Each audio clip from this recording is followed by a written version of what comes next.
Let's go. The left needs to up its game. The left are heading toward Napoleon territory, and by that I don't mean toward territory of Napoleon Bonaparte, the Emperor of France.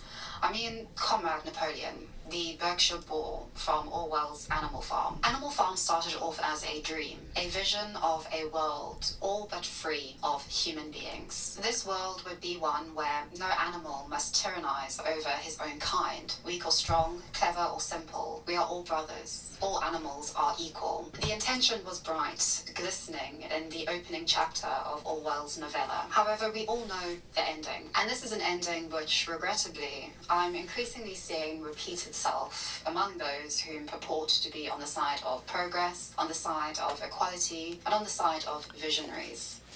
The left. The tendency to convert concrete issues into ideological problems, to invest them with moral color and high emotional charge, is to invite conflicts which can only damage a society. So why am I making this video?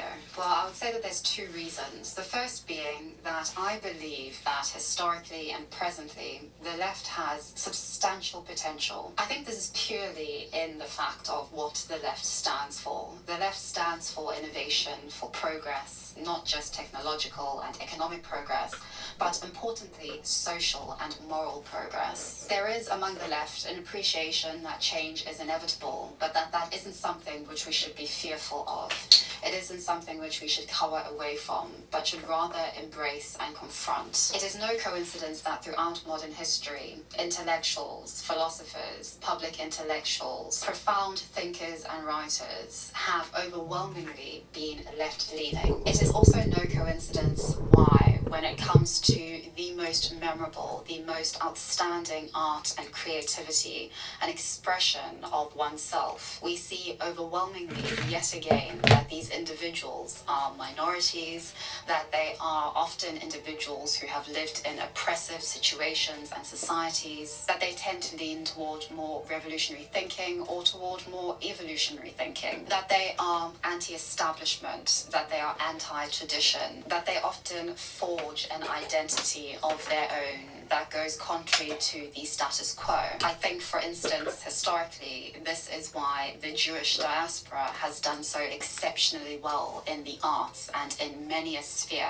of modern life, and why, overwhelmingly, the Jewish diaspora is left and liberal leaning. I'm not going to go over what I mean by left, liberal, and right here. That will be included in the description box down below for you to read at your own leisure, because I think we all have our understanding, broadly speaking, of this, and so I don't want to keep going over this concept and these concepts. But I would say that based on the traditional and conventional definition of leftist politics and its more liberal tenets, we can pretty much say that progress is something that we largely associate with left or liberal politics. And so that is my first reason for making this video. The left has great potential, as we can see from its historical figures and its place in history. And this leads to the second reason why I'm making this video.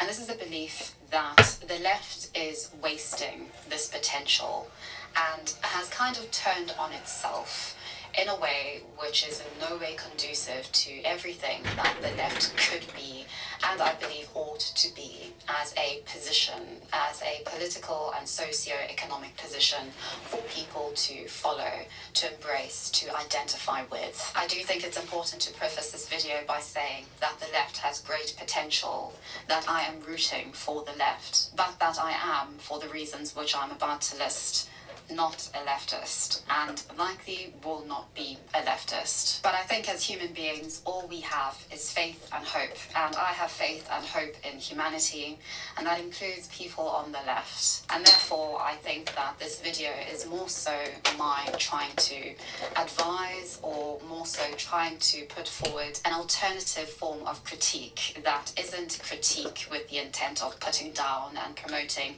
the other side or another side or argument, but more so the kind of critique that is important in any political discourse and context. Coming together with our different opinions and perspectives and taking on board the criticism from outsiders, taking on what others are saying in order to improve and better ourselves. So that is where this video is coming from.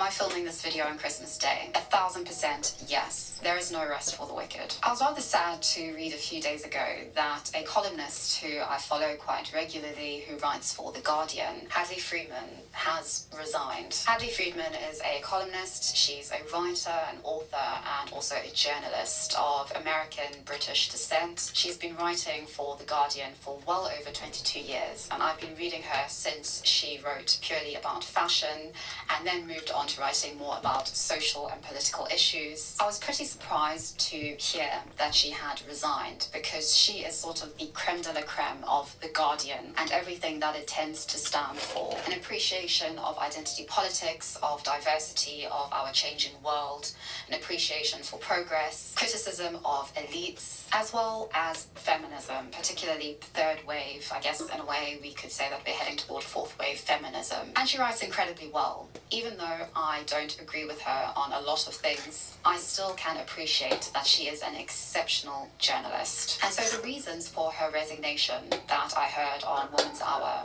was truly shocking. You are saying that you specifically were not allowed to write about this. Are you saying others were and you weren't? No, I was specifically not allowed. I was specifically told by upper management that I wasn't allowed to write about gender stuff in about 2018, 2019, I think.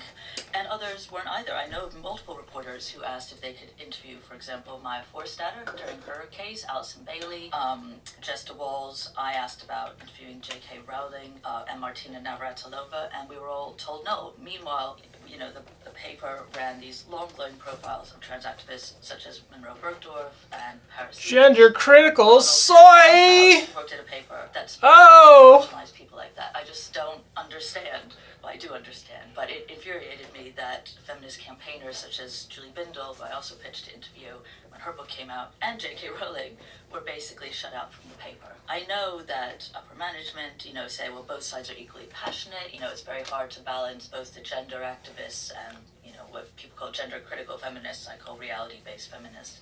But the fact is, only one side in that argument demands censorship. I have no problem, and never had any problem, with Guardian interviewing and spotlighting, you know, trans activist books, but I was not allowed, and nor was anyone else allowed to interview gender-critical feminists or, you know, But feature gender-critical. there are some. I There's suppose one. that's the point. Kathleen. Is Kathleen. And I did read an interview with Maya, but I think In the Observer. In the Observer, and we should say, just again, if you're not familiar with the media world, the Observer is edited by a different editor. Yeah, that's right. It's edited by a different editor. Okay. Alongside Hadley, another journalist and feminist writer, Sarah Dittam, has also announced that she is leaving The Guardian and is now going to be writing for the Sunday Times. I've additionally seen a lot of these writers that I've referenced writing for a rather unknown publication which is purely online called Unheard. I've been reading Unheard for about a year now, and I find it incredibly interesting because there are quite literally journalists from every single side of the political spectrum, individuals who are religious and writing from a religious perspective, and individuals who are atheists and writing from an atheistic perspective,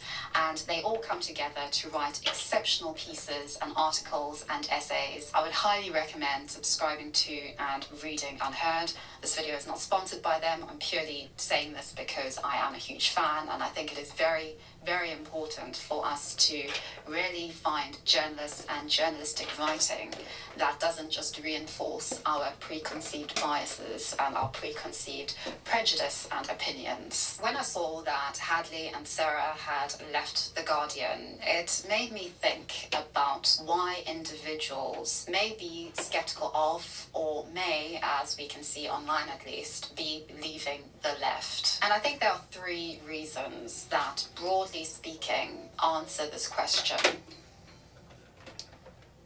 The first, I would say, is political dogma. The left has started off with good intentions, very good intentions, particularly when it comes to representing and speaking for and giving a platform to minority issues. However, the left has largely left these good intentions in the dust in pursuit of more accessible ends, as well as more accessible causes, namely identity politics. For instance, representing minority issues such as that of trans individuals is an exceptional and important thing. However, doing that at the expense of letting a woman write about gender causes issues understandably, and is something that I would say is ultimately an example of leaving good intentions in the dust in pursuit of a far more accessible and...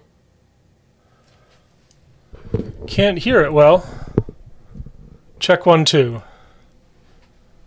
Okay, so I am very loud. Why is the video not super loud? Oh. That's why. It's echoing.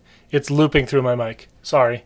and palatable perspective. And in this, I think, echo. regrettably, the left has very little to say, specifically the online left, has very little to say in the way of macro issues, contrary to micro issues. The left has a lot to say about micro issues, and I would say that trans issues are a micro issue in that they affect a small, very small minority of the modern population. Identity politics relative to politics in general is a microcosm and a micro issue of overall politics, but that seems to have dominated all politics among the left. And then when it comes to the complexity and the overwhelming presence of macro issues, namely that affecting the majority of people, namely economics, particularly neoliberal economic frameworks, the contemporary left has very little to say. And this includes the left-wing populist movement in North America and Northern Europe. The second reason I would say that the left is losing people, or the reason why people are skeptical of the left, is the modern left likes to revise history according to the postmodern staple of there being no grand narratives and no universal truths. And the left's adoption of this postmodern staple has led it into a lot of contradictions and therefore into a lot of infighting. This infighting distracts from those macro issues, from those macro concerns and conversations, and results in a lot of infighting that mainly in this day and age revolves around particularly trans issues or anything pertaining to critical theory. As we know, critical theory holds a paramount place within leftist discourse, and this is completely understandable and, in fact, I would argue, a very good thing. However, when that critical theory and that criticism is tearing apart the very ideology, the very perspective, the very foundation of the left, there is a bit of a problem. It makes me cringe to identify as a lefty personally, just in terms of my personal politics and my beliefs, when I see how a lot of the left engages in conversations and stuff like this. You get what I'm saying?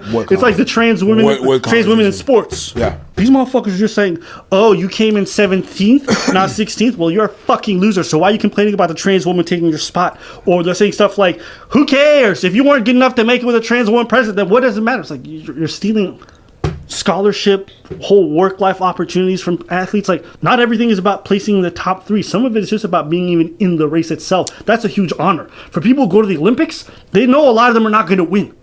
But the honor of being in the Olympic Village, to represent your country proudly, to be able to compete on that kind of stage where everyone is actually watching athletics with intention. Experience and stuff. It's life-changing. And so when I see left engaged like this, I say, well, fuck women's sports. Who needs it anyways? I'm like, really? People are talking. Yes. Oh wow. Yes. And so it's like what I'm seeing with like a lot of this stuff is that the way that they engage with this stuff is like violent. Mm-hmm. It's violent or extremist. Mm-hmm. And I don't identify with that, even though my politics lean left. You get what I'm saying? Mm-hmm. Feminists do not need to do better in reaching out. Is it, like, doesn't it seem really weird how defensive these people are about the concept of doing better to expand a movement? I would feel this is something they would have, like, a default appreciation for, right? Like, in concept, shouldn't we always do better? And I would say that the third reason why I think the left is not gaining as much traction as it ought to in this day and age, as represented by Hadley and Sarah, is a reason that I guess is rather mean, but this is a video of honesty and it comes from a place of, I believe, good faith. The left is truly starting to remind me of Comrade Napoleon. because the left, at least in North America and in Northern Europe, is lazy. The left is lazy insofar as getting very comfortable in its own self-righteousness and in its own bubble of information. Because on the one hand, the left lacks expertise, for instance, in the way of understanding transgenderism relative to transsexualism, say, and also in understanding the medical knowledge that is needed behind transgender identities. Hello, editing me. I would hazard that a good example of this is the controversy surrounding Leah Thomas. She is known for being the first openly transgender athlete to win an NCAA Division I national championship. Now, Leah's success and identity opened up a huge conversation and controversy surrounding transgender women competing in women's sports and divisions in professional sporting events. For instance, this article is from a left-leaning publication and it contradicts itself throughout. The data doesn't tell a different story, as the title of the article suggests. Instead, a very mixed and complicated story that is obviously going to be misunderstood.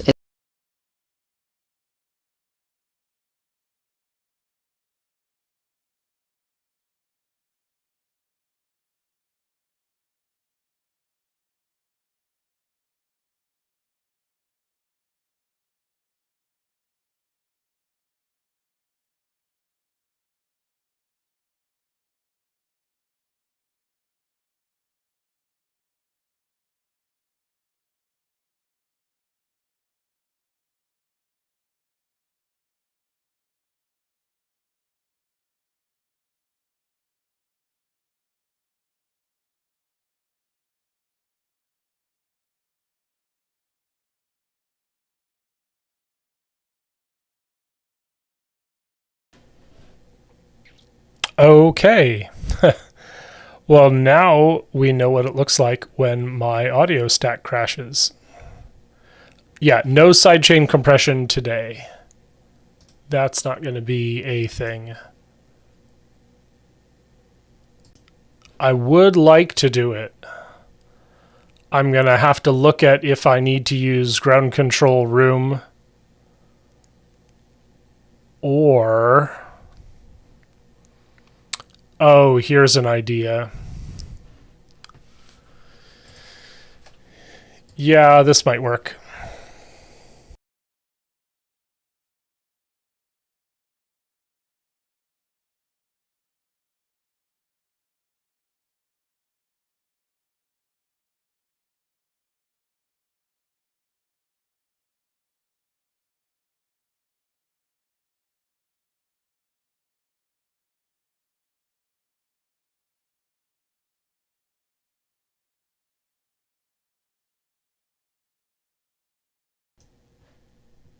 Okay.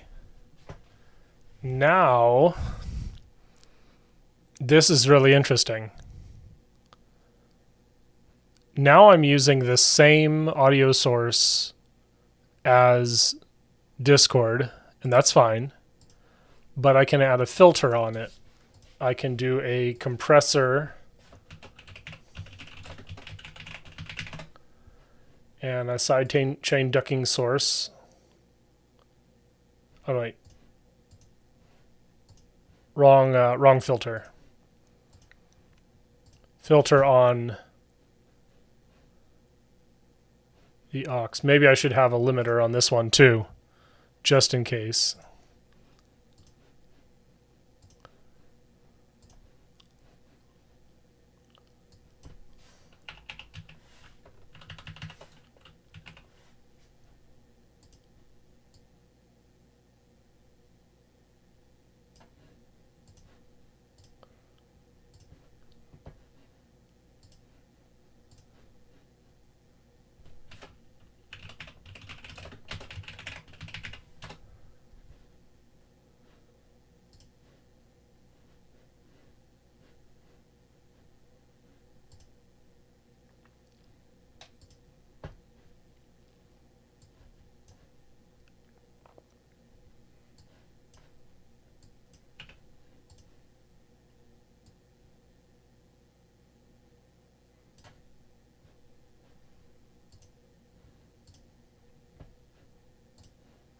Okay, let's try it out. statement is true. Trans women don't dominate professional sports, similarly to how women don't dominate professional sports. Only a small subsection of the human population competes Sidechain, 1 second release. of men in men's professional sports, of women in women's professional sports. And so inevitably, in terms of trans women, only a small percentage of trans women in the small percentage of trans women that they Let me know how that sounds. Are going to compete in professional sports. And this obviously takes a lot of time, a lot of effort, a lot of training, a lot of money, a lot of investment. And it is also true to say that the scientific evidence is mixed. Every sport is different. And this should, in my humble opinion, be left up to the experts and to the professional sporting authorities themselves. This is going to take a lot of time and a lot of understanding. In fact, a very nuanced perspective, which I heard on this by a transgender individual, political analyst Jordan Evans, I think is important, but is one that is systematically and routinely deemed to be transphobic. So I am not a professional athlete. The closest thing I have ever done to anything athletic was I used to do competitive show choir. I don't feel really qualified to make carte blanche statements about whether or not trans women should compete in every kind of sport. And I understand. Really funny, my girlfriend basically says the same thing. That's a hard pill to swallow. And for me, my first inclination is to approach everything through a lens of inclusivity. But at the same time, I also can't speak accurately to every kind of sport and the different things that go into it. So I really think in these instances, the decisions are best left up to the professional governing bodies that dictate these particular sports. And just going back to the article that I referenced from The Independent, in my opinion, it was so poorly argued that the final sentence completely contradicts its primary thesis, that transgender professional athletes have little advantage over their female counterparts. And I quote, sports physiologist Dr. Ross Tucker told the New York Times that Leah Thomas is the manifestation of the scientific evidence. The reduction in testosterone did not remove her biological advantage. And that is the end of the article. A very confusing article. And it is a lot easier to just say that somebody is transphobic as opposed to actually just having a conversation with them and actually conceding a very hard fact of the matter, for instance, at least according to current mixed evidence in science. And this is something for the experts, for scientists, for actual sporting professionals and their associations and boards of expertise. And as I will get into later, this is something that the online left is most guilty of, I would say. And I think that this is something that is really to its disadvantage. Sports scientist Ross Tucker's very, I would say, empathetic and nuanced arguments have been disregarded. Leftist commentators and individuals in the comment section of this article labeled him as transphobic. Rather than engaging with the science or with experts, the entire field, which is really and truly the foundation of modern thinking, is dismissed. This, in my opinion, is simply the easy way out. I've also noticed recently that with the discourse on transracialism and or relative to transgenderism, there is no expertise or knowledge on the left about how the two differ. Yet, on the other hand, complete obedience to that distinction is expected. And if one does not completely agree or is not completely obedient to that position, one is automatically labeled some kind of phobia or exiled. Complete obedience and compliance is expected to the left's perspective on social issues and identities, without question. Being versus becoming has always been a hot topic in philosophy. Are you born a woman or do you become a woman? Simone de Beauvoir asked, and she said, you become one. Gender is a performance, you actually perform it every day. And Saraswati extended to race. One becomes white, one becomes black. It's a social construct, a performance. Now there's a big problem there. You can't compare the two. That would be very dishonest. We think that's wrong. The rules of gender and race are always changing. And given this, the question that really matters isn't whether individuals like Diallo and Krug are in fact black given our present rules of racial classification, but whether they should be, accepts the fact that what gender and race mean change with time. On the other hand, figuring out what a woman really is or who really is black leads us to argue in an essentialist framework. Basically, a woman is someone with a uterus and a black person is someone with, I don't know, black skin. Stepping out of that essentialist framework allows us to take into account other elements, cultural, social, economic, that can help us understand who should be considered as a woman and who should be considered as black. In the case of blackness, inequality accumulates intergenerationally. In the US, sociologists point at weathering, inheritance gaps between black and white households as proof of that. Now, obviously, gender is not a historical.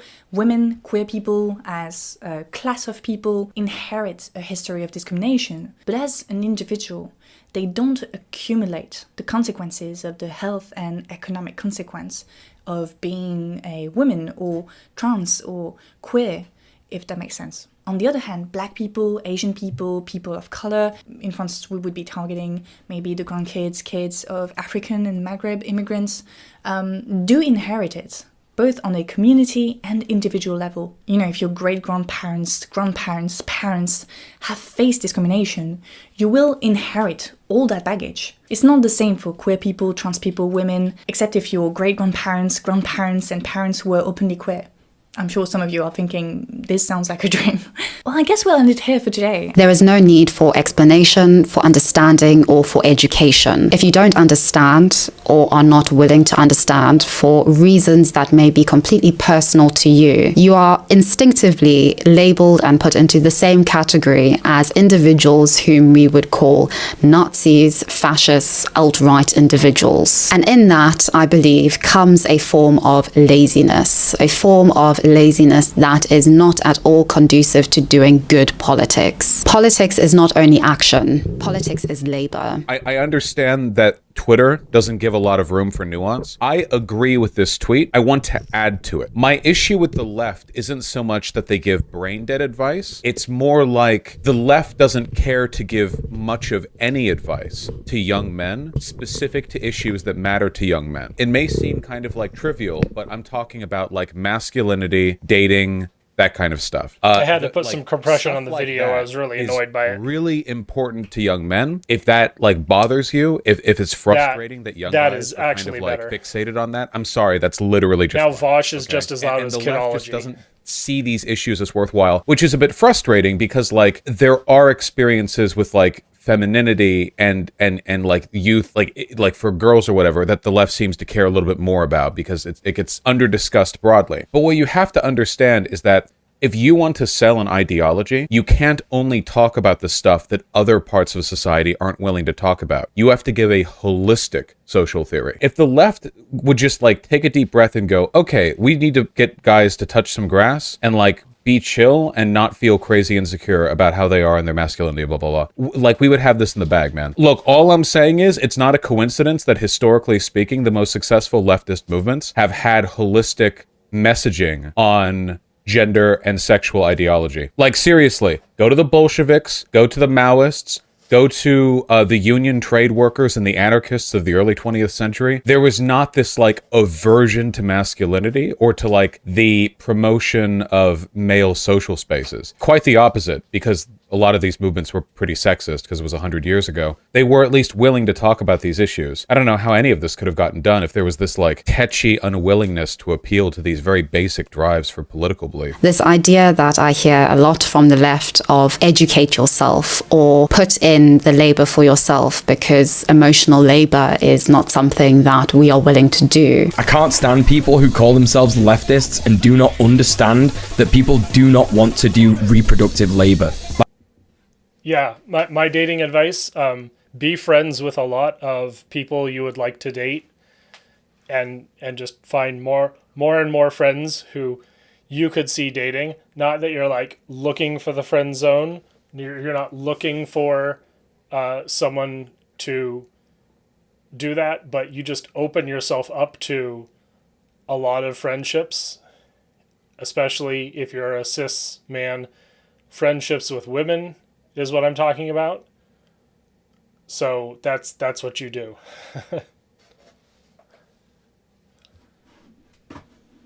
Like, cooking is a whole arse thing, dude. Is in no way conducive to politics. no way conducive to good politics, because politics is work, especially in the work of trying to understand, of trying to put yourself into the shoes and perspective and world and traditions of another who is completely distinct from you. And it is difficult, but it is necessary in the interest of what I believe is the overarching idea that the left has of social progress, of social betterment.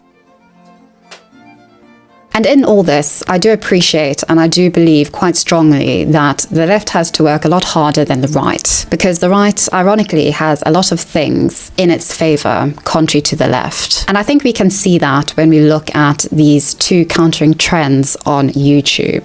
Videos titled Why I Left the Left versus videos titled Why I Left the Right. All right, I'm going to react while I also figure out this this signal routing, because I'm kind of racking my head. Like, I've got my machine here and I've got one I/O pair.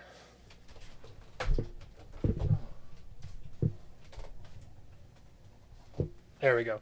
I've got one input-output pair on the desktop switcher of this big mobile thing that once I clean up again, it's going to be moving around.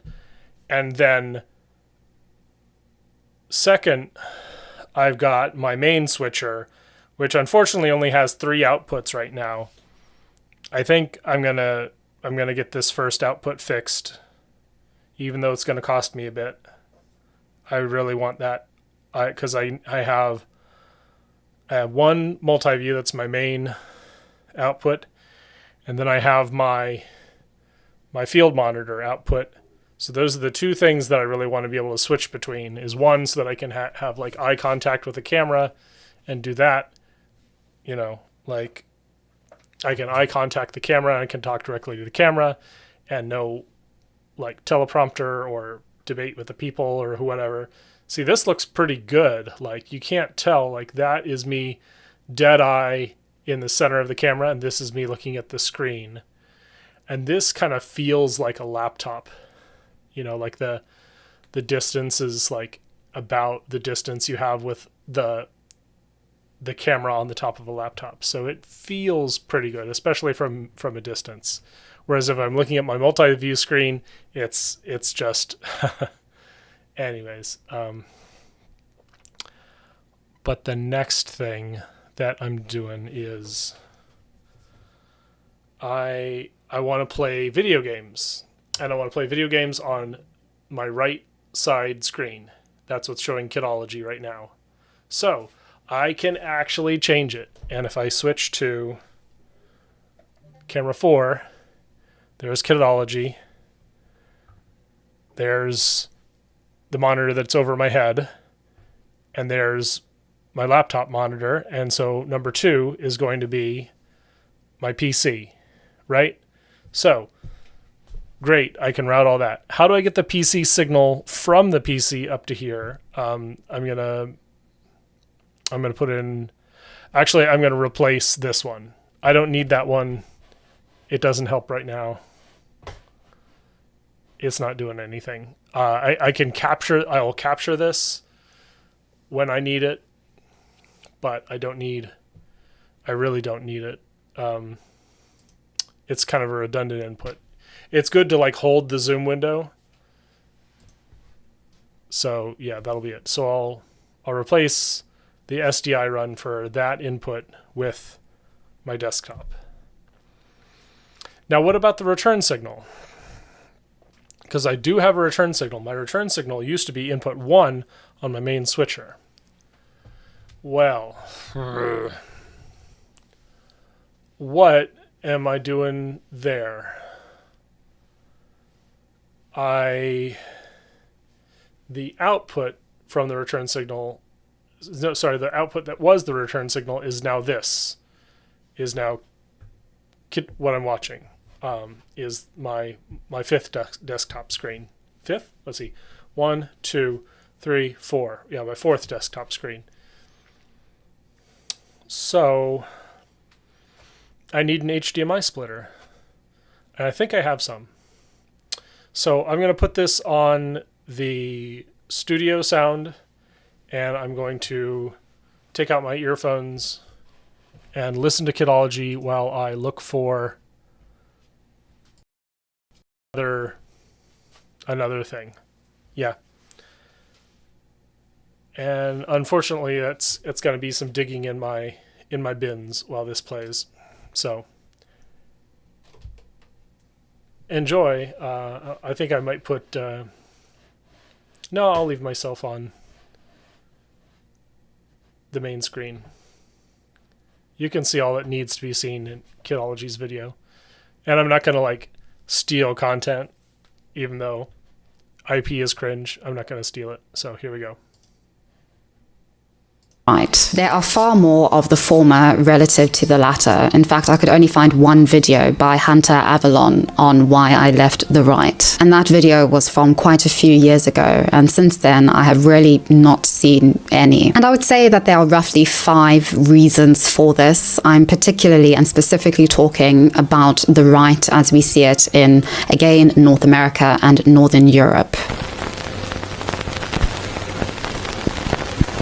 The right is very good at playing into nostalgia. And I think this is because nostalgia is largely on the side of everything that the right stands for, namely patriotism, the idea of heroes, victors, namely victors of the North Americas and of Northern Europe, a past of tradition, of family values, of very clear identities and roles for individuals in society. And importantly, the past represents an idea that there was community and homogeneity, that there was trust between governments and the people, that there was trust within communities and within households. It is clear to individuals, irrespective of what side of the political spectrum you are on, that trust among communities has dwindled, that trust between the elites, between the establishment and government and the people is non-existent, and that in our modern context, nobody is particularly happy, socially speaking. Secondly, I would say that, ironically, and this is very ironic, but the right has honesty. It really does. The right are very honest about being selfish, about being prejudiced, about being individualistic, about not being very nice people. They are very honest about caring about homogeneity, about caring about the family, specifically their own family over that of everybody else's, of the idea that it is every man for himself, every woman for herself, every family for itself. And when they are not honest, they're very good at co-opting religion in order to justify their actions and beliefs. With this, I'm talking about the more extreme tenets of the right, sort of the alt-right or the very traditionalist religious right, the ultra and orthodox right. And in this, they inevitably don't mince words. They're very upfront about what they are saying, and therefore the message is very understandable, it's simple, it's easy, it's clean cut. And this is very interesting when it comes to something like racism. If your takeaway from this is like, oh, well, look, actually, they're not that at all.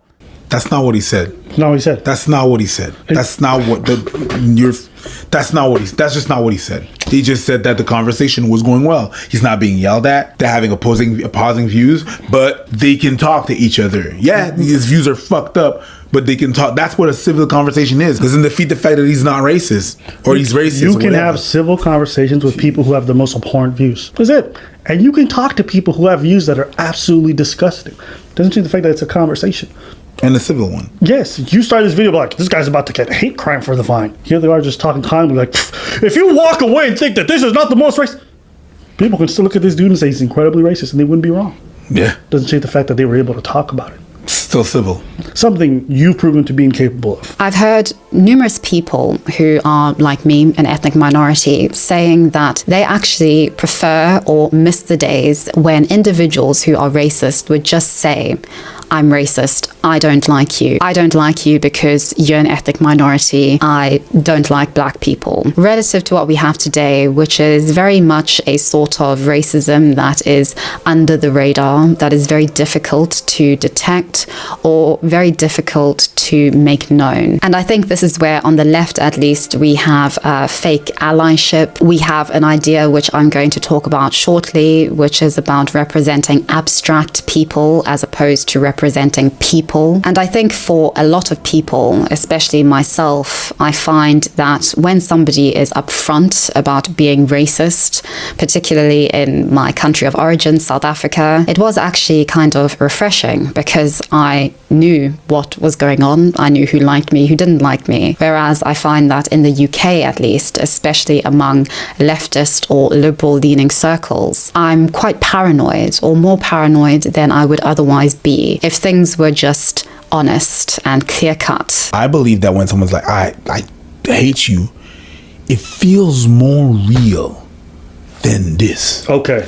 Maybe it's, I can understand that, you know, I can understand that that's me. I can understand that where black people has been in the world, that I can understand that I can understand people hating me, and I'm like, okay, that's fair. I understand I can avoid that. I always said this. I always knew where I stand with like folks who are on that end of the spectrum. So if they say I hate you, I'm like, cool, I'm kind of used to that. Like, I know where you stand. It's always been the people closer to me politically that always made me feel a little uneasy. And that's what this reminded me of. Oh, yes, black people were here. So, I don't think so, bitch. I don't think so. White liberals and shit. I don't think so. I don't believe you. Something about how quickly you locked the doors when I was walking by your car. Yeah. Something about it just didn't feel right. Yeah. That's what I'm saying. Maybe I'm wrong, but that's what this reminds me of. And so in a weird sort of way, the right's honesty and frankness about where they stand is actually quite refreshing. Please do not misconstrue this as me saying that I condone or in any way support the racism of some factions of the far or alt-right. I most definitely do not in any way. I am just purely speaking from how I personally and how I have heard individuals from my sort of identity perspective responding to that, relative to responding to a different kind of racism that is quite prevalent, I would say, among, I would argue more so to be leftist spheres of life. People with good intentions, people who speak on behalf of minorities, etc. Controversial opinion, but if you have a token white and you're hanging out with your friend group of color, you need to ask permission from everybody in the group to bring your white friend. Like, don't just bring them. Ask for explicit permission from everyone, because just because you're comfortable with them doesn't mean that everybody's comfortable with them. I might not be in the mood to deal with white shenanigans that day. That's all I'm saying. And another thing, it feeds into their ego. Like, don't let them think they're a good white person. Don't give them that card to use against other people. Please don't do that. I think another thing which the right has in its favor, especially today, is that it accepts whiteness and identity as it is. That is, white individuals who are on the right are not told that they must feel guilty. They are not told about their privilege. They are not. All right, pause for a second. I got the splitter worked. So now I've got Kidology on this screen, which is direct from the ATEM output. And, okay, so signal path. From the Mac Studio over a high-speed USB cable extension into a Anchor hub, and that Anchor hub is both carrying a HDMI out, which I put in the ATEM, and it will be a USB signal to capture the ATEM selection output. But I'm also taking the HDMI output and sending it back to my main switcher. So I could get two of the outputs.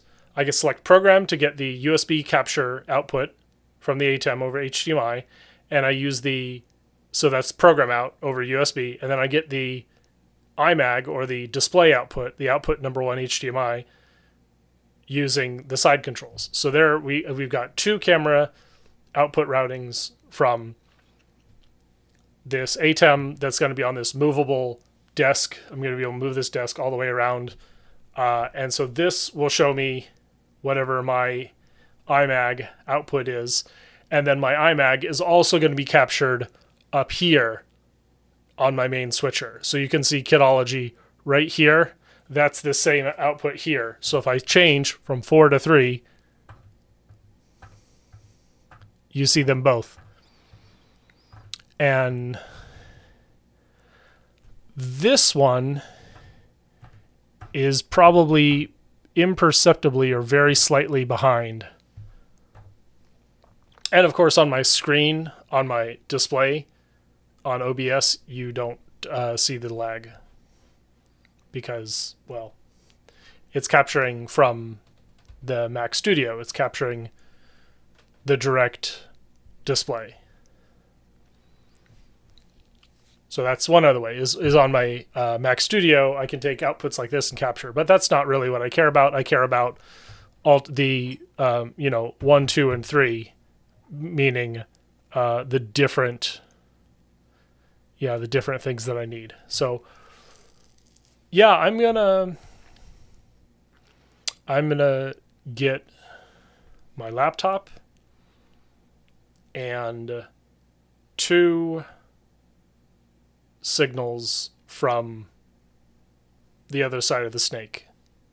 That's going to be my AV routing on the island.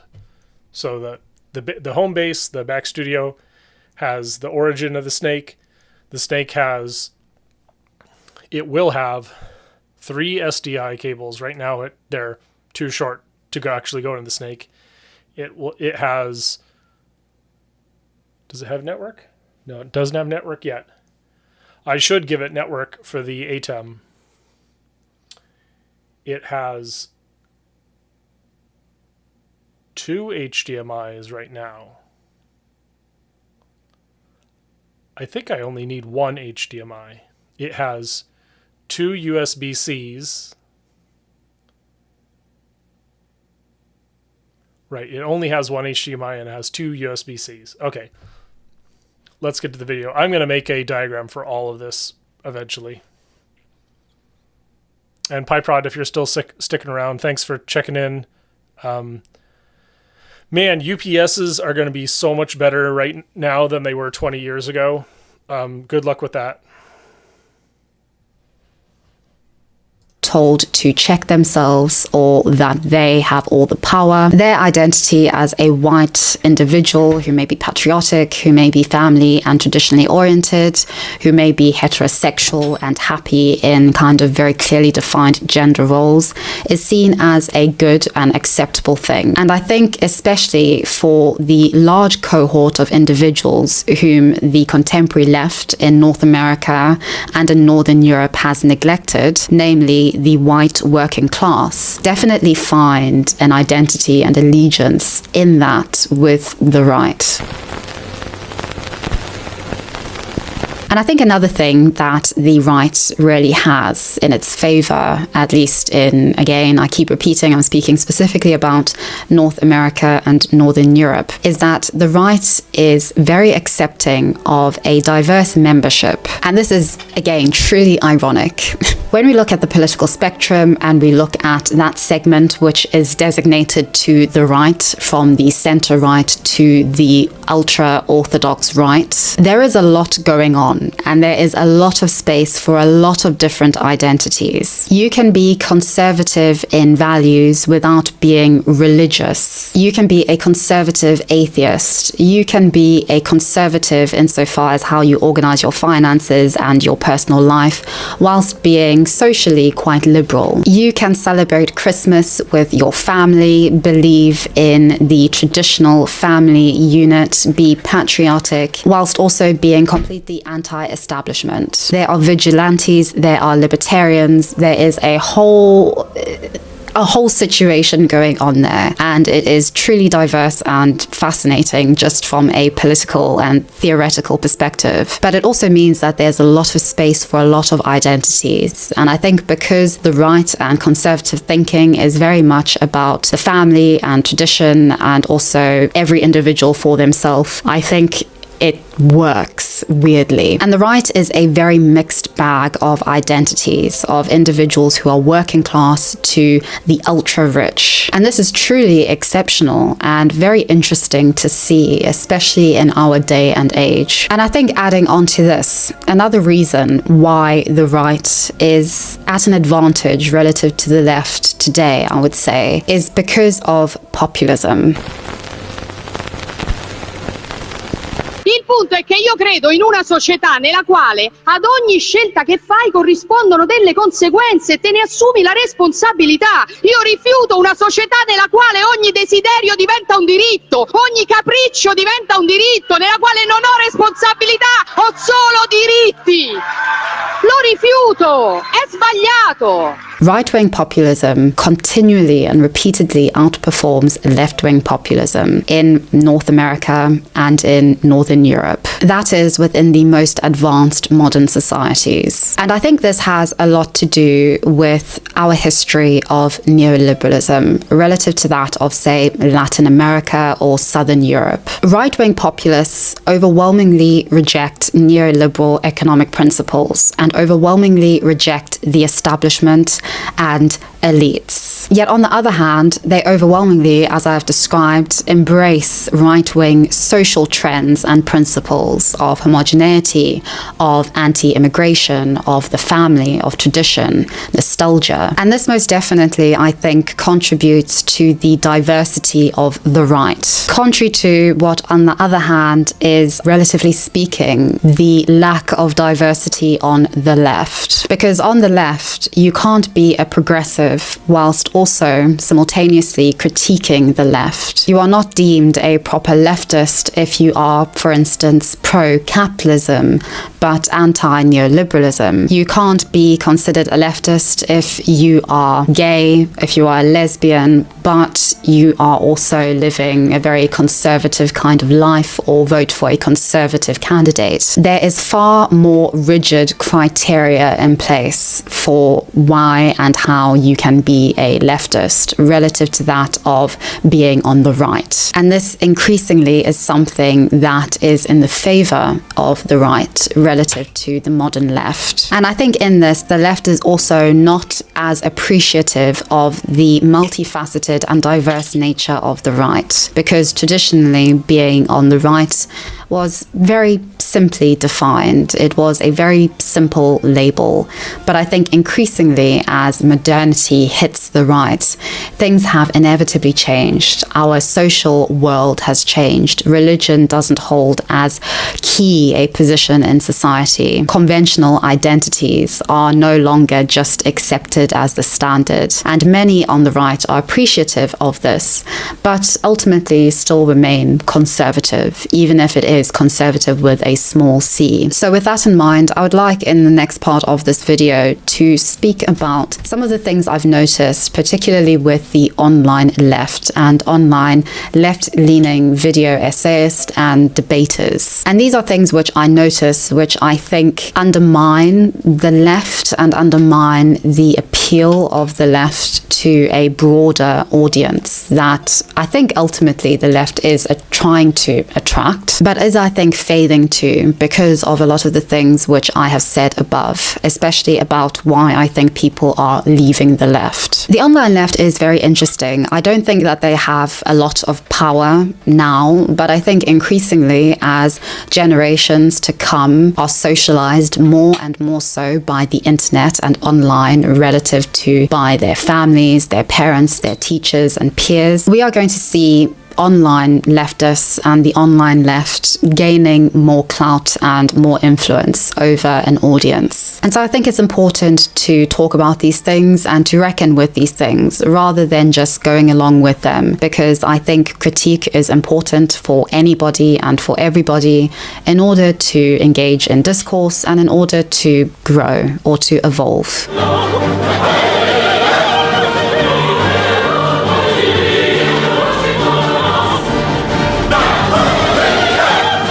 I would say the first thing that I've noticed about the online left is that it is incredibly cliquey. Today we are going to be talking about the creepy Balenciaga photo shoot you may have heard of, how I helped accidentally kick off Balenciaga Gate, the bizarre defenses of the photo shoot, and how I lost friends over it. No, I'm not joking. The worst part about this is that this tweet came from a YouTuber who I've been friends with for years. Why is this person who thought was my friend doing this unhinged Stretch Armstrong reach to imply I am responsible for the murder of LGBT people? This isn't how you would treat a friend. This isn't criticism, this isn't a joke, this is disgusting. Maybe this is karma, because I've dropped friends over politics before. Because honestly, I can't find any other explanation for this. In this day and age, I would say that the alt-right clique, which we see online, doesn't really have to do much in appealing to new followers. And this is largely because there is, as I said, so much infighting among the left, and because the online left is very extreme in its opinions and is often then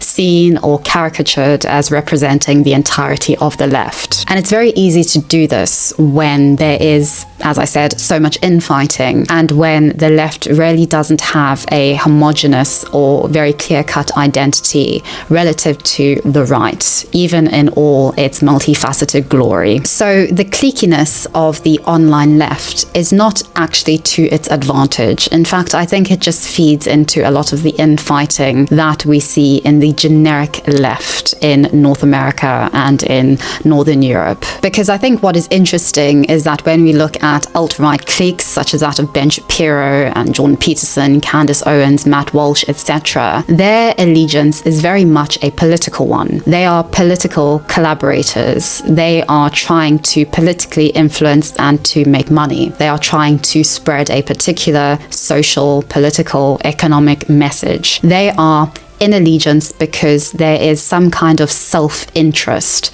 some kind of overall interest for them and for the brand that is, say, the Daily Wire. With the online left, however, their allegiance and their collaboration is not one that is sort of a higher purpose.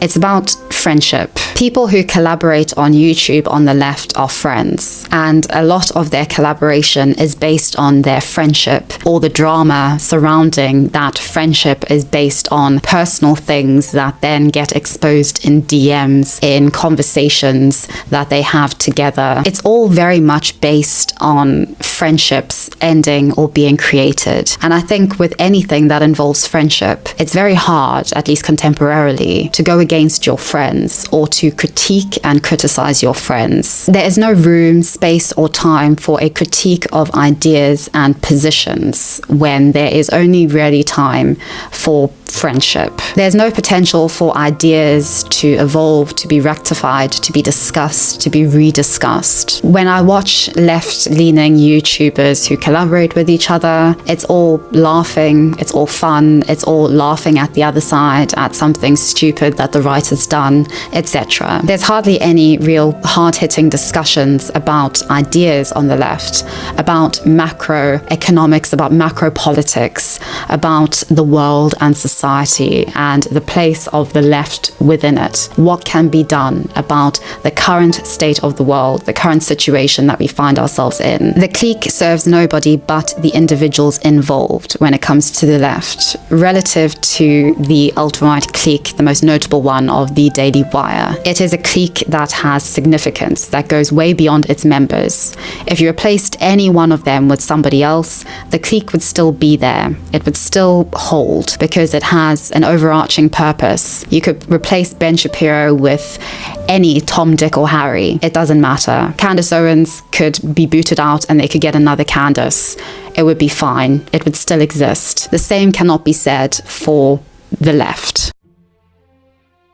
Now, this relates directly to what I said about political dogma and also about the convenience of, I think, lazy argumentation that the left is particularly susceptible to. Now, when I say this, I'm in no way saying that, contrary to the right, the left is lazy. Oh, no, not at all. I think that it's just that what I said about the left having potential, particularly insofar as historically the left has rarely been all about labor. And I don't mean labor as in the political sense or the political word and connotation of labor. I mean true labor. The left has worked throughout history hard and brutally, and it has produced the most exceptional things, the most exceptional inventions, the most exceptional structures, architecture, things that we take for granted in the world are down to just the common man and woman laboring. And so I'm in no way saying that the right isn't lazy. I just think that, ironically, a lot more things are to the right's advantage, and that is just an example of how particular politics is just that. It's politics, it's contradictory, it's unfair, and we have to accept it and work with it and go with it. And I think that this particular issue is one in which the left really does not fare well in, and increasingly will not. The left used to be on the side of the working class, specifically the white working class. Something pivotal happened in the 1980s. I think a lot of things that we can reference back to really stems from the 1980s, from the governments of Margaret Thatcher and Ronald Reagan.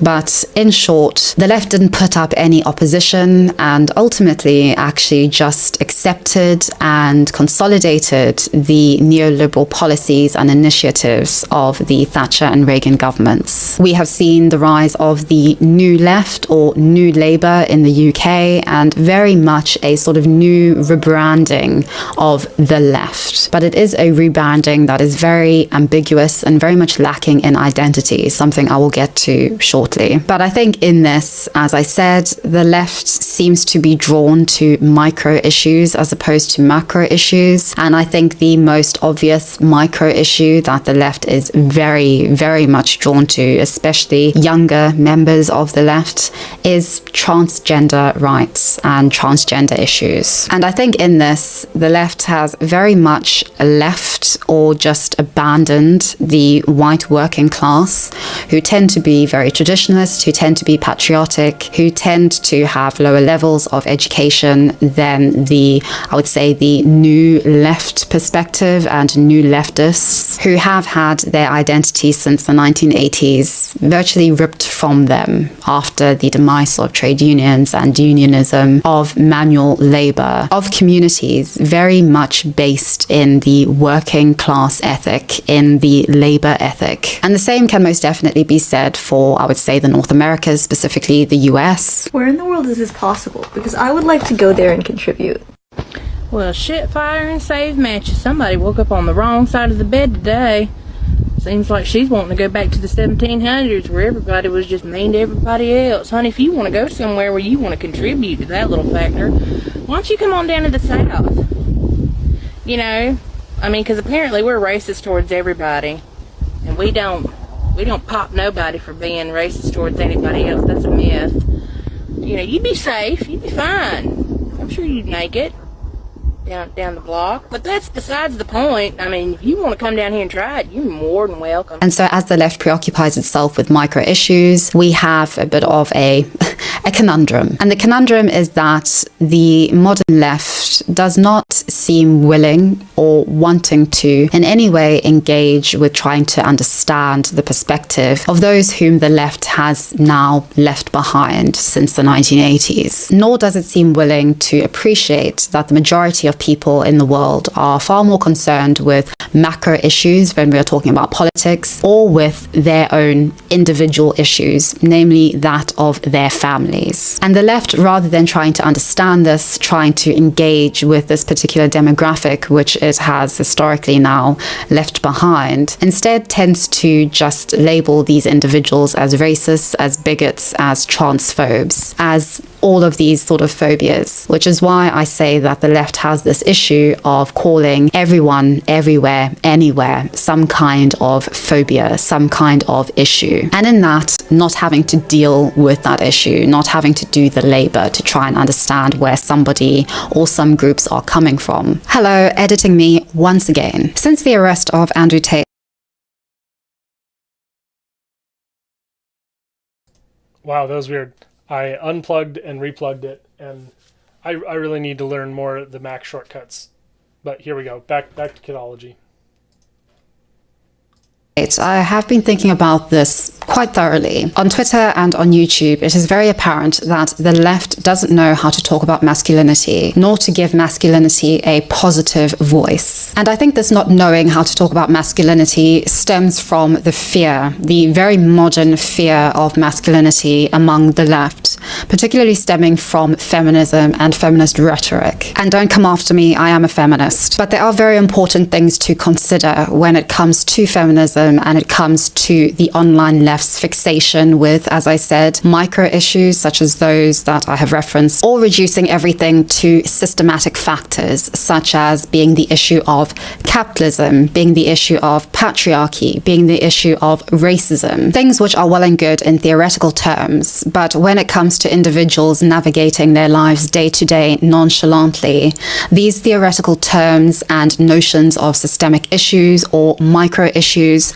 are pretty inane. Contrary to the online left, the rhetoric of reactionaries or essentialist ideas about the world are very accessible, they're also pretty welcoming, and they address something that I think we can see most definitely with modern masculinity, that of great neglect of men and modern men and socializing and the socialization of modern men, mutual respect for the concerns and issues surrounding and involving men, tolerance and understanding for masculinity and men growing up in this world, as well as anxiety. Examples such as Andrew Tate are interesting instances of how reactionary politics can offer practical responses to the cost of living, to masculinity, to a society which fixates on appearances, on the physical, on sex, to globalization, to multiculturalism, especially for those who are increasingly being left behind and ignored, not just by society in general, but specifically by the left. Reactionary politics is very good at framing itself as being there in order to help people, as well as attracting those who resonate with their message without actually being hateful, bad people, racist people, whatever phobia people themselves, who otherwise feel neglected, ignored, and as if their life is not going anywhere. We are living in a loneliness epidemic, and the unaliving rates for men are exponentially higher than that of women. Generically, the online left doesn't speak about this, nor acknowledges that this is even happening. So when reactionaries have the language of taking back control, sovereignty, autonomy, making America, and therefore by extension yourself great again, it is, again, no wonder that individuals are drawn to this rhetoric and these narratives. Although Andrew Tate is a misogynist troll, he does also say things which resonate with an audience. Both can be true at the same time. He talks very interestingly, and I think quite profoundly, if I can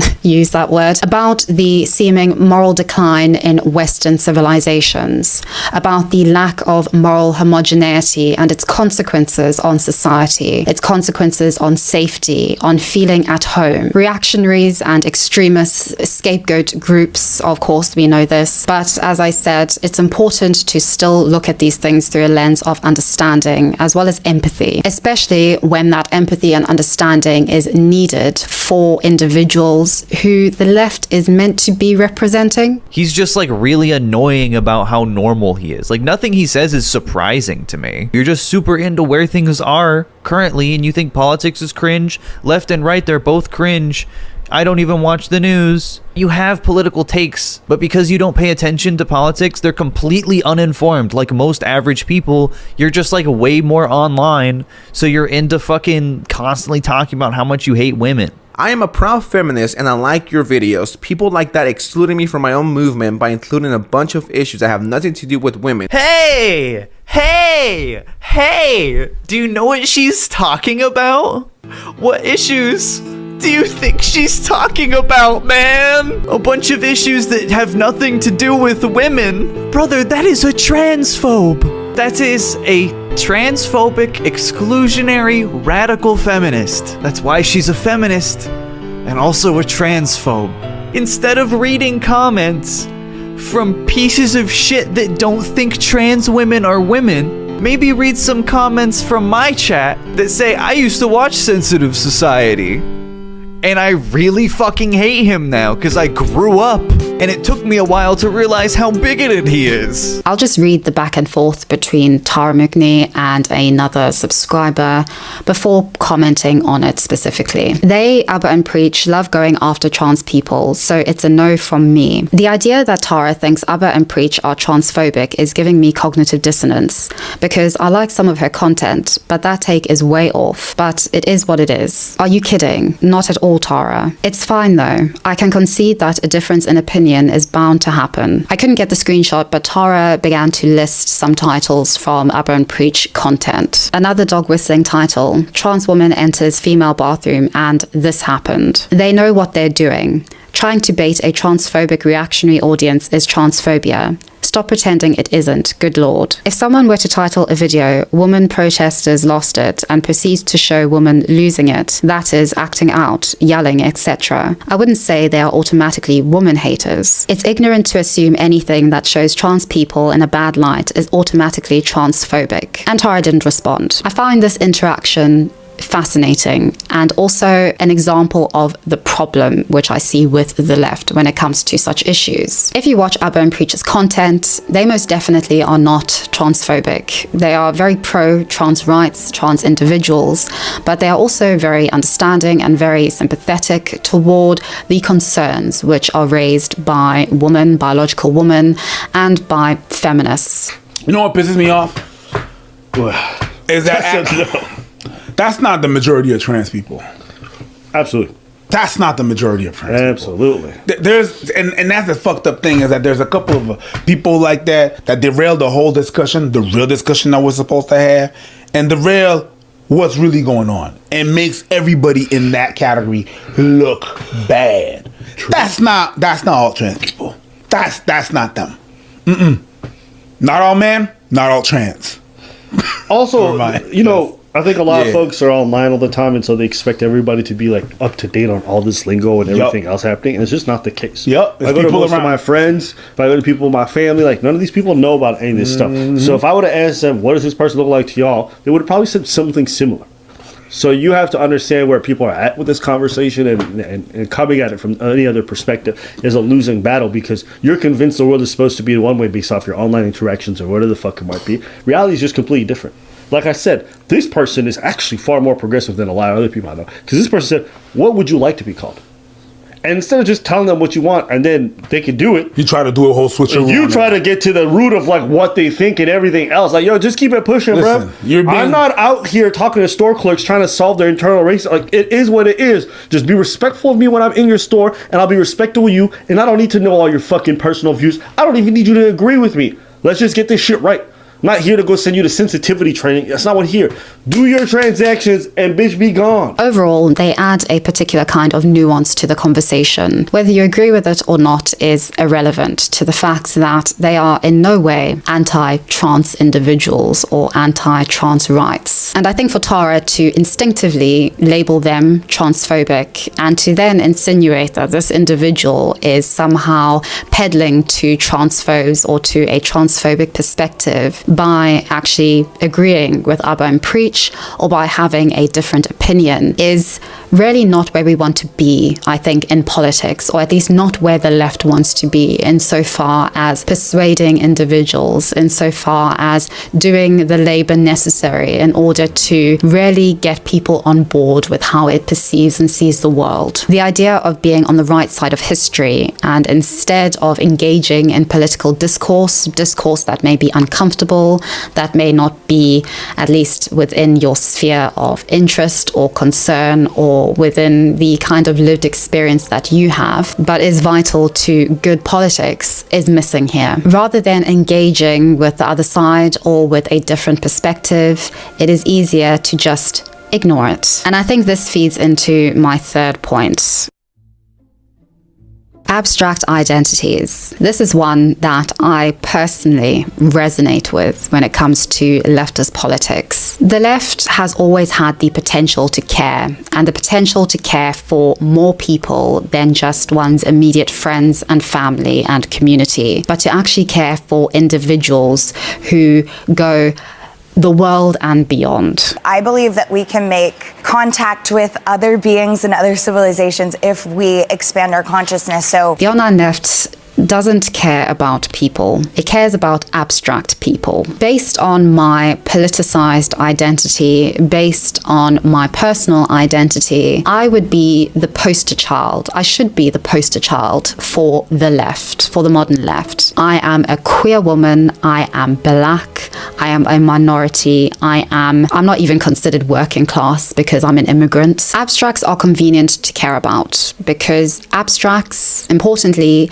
don't have to be engaged with. You can look at them from afar in your ivory tower. They're also simple to understand, and therefore you can group people and label them easily. And I think this is something that the left is very susceptible to. It cares about abstracts because abstracts are convenient and understandable. The abstract black person is having to navigate their way through a jungle of microaggressions and racism in the modern world. The abstract white person is privileged, is unaware of the internal biases that they hold. However, when we go to the personal level, things are very different. And when you are continually confronted with people either ignoring you because you don't subscribe to the abstract identity which they have bestowed on you, or when you are just ignored, or you are told that there's something wrong with you, not with them, or their perspective on such an issue, or their inability to humanize you, it is no wonder that individuals are moving to the right in order to find some kind of identity and acceptance.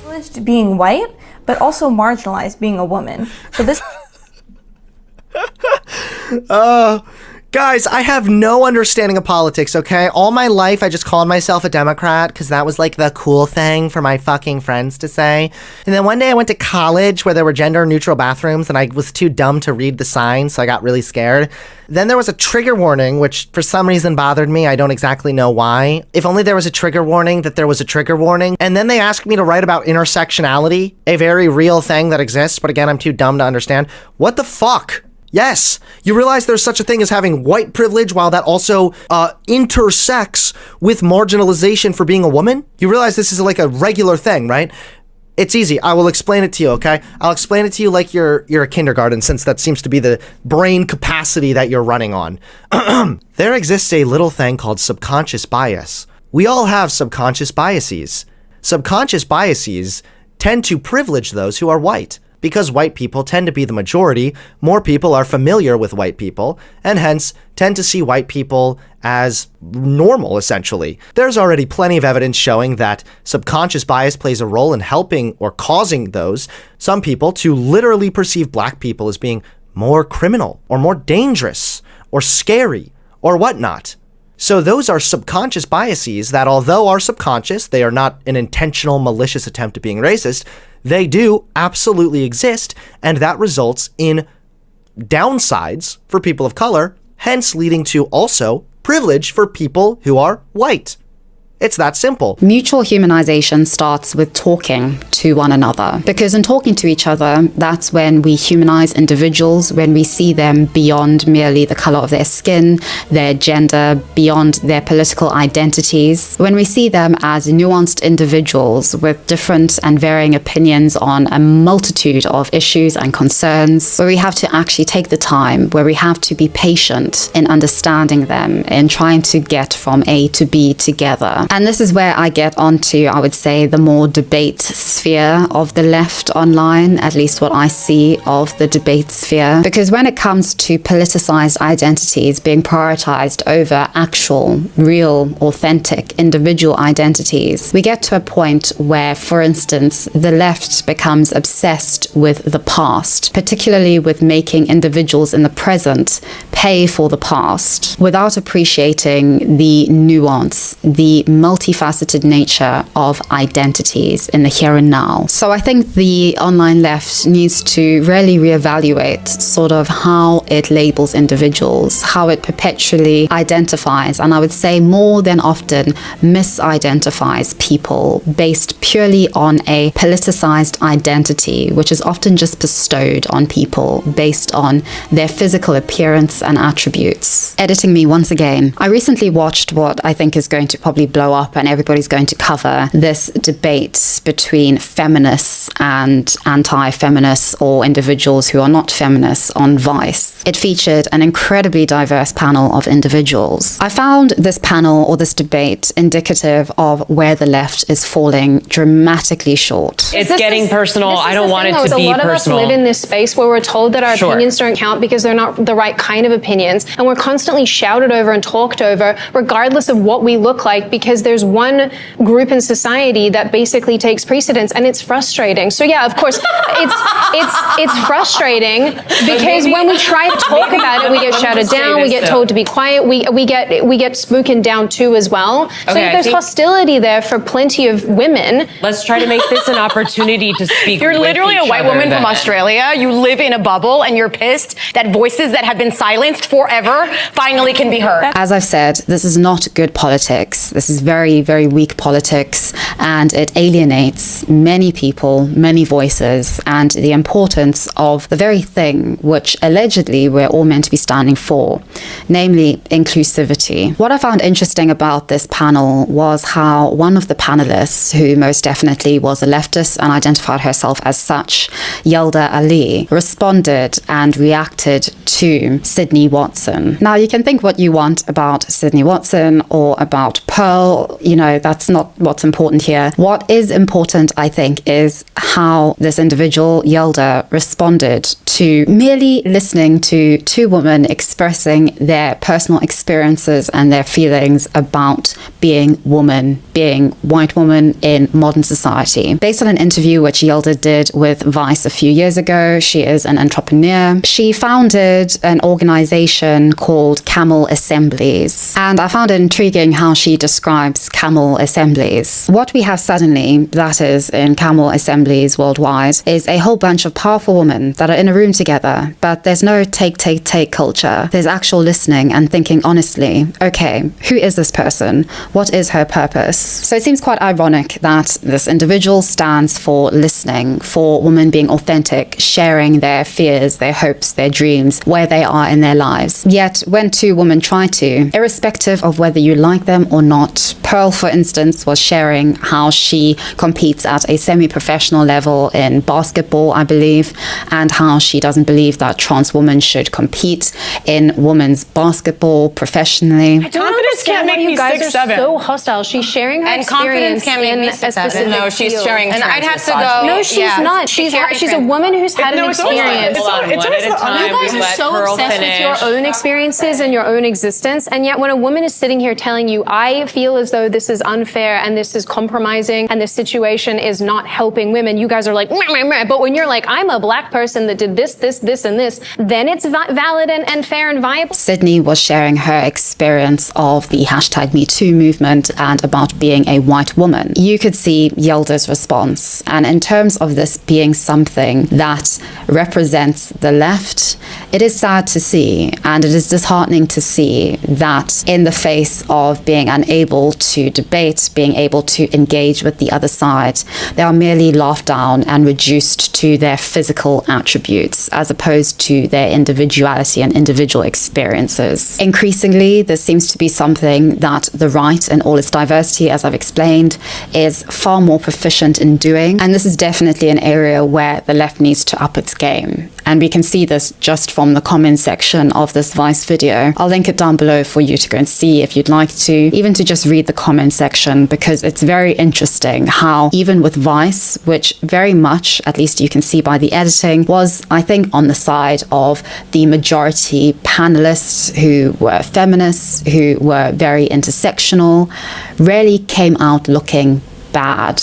I don't really know how to conclude this video, but I think What I said really comes down to the need for the left to realize its potential and to work in order to see that potential manifest itself. Because I think that the one thing that the right most definitely does not have on its side is the fact that people are increasingly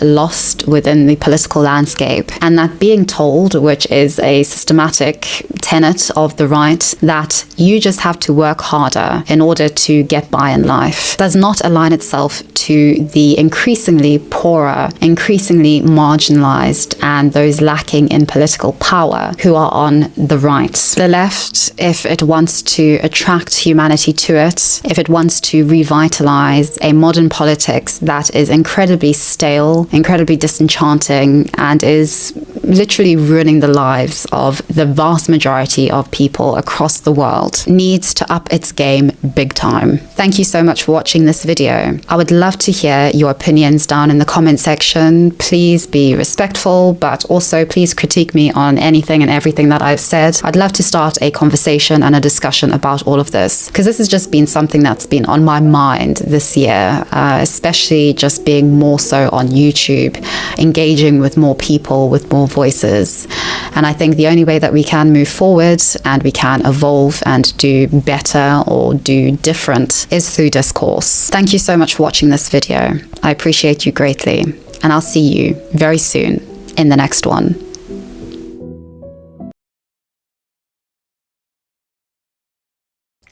Kidology. Kidology is decent. Decent theory.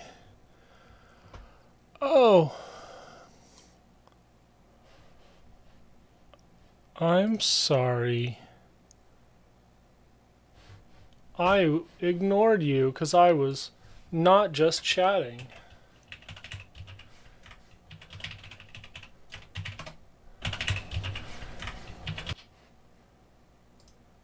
Let me make sure you get the attention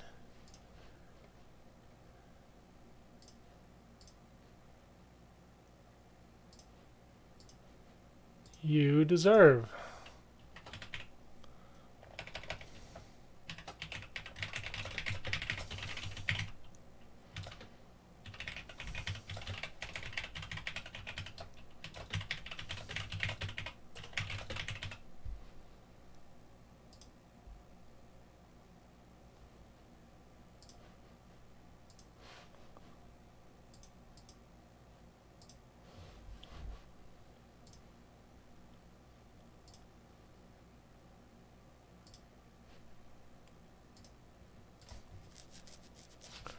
All right. What's next? I did get my second device, my second ATEM connectable.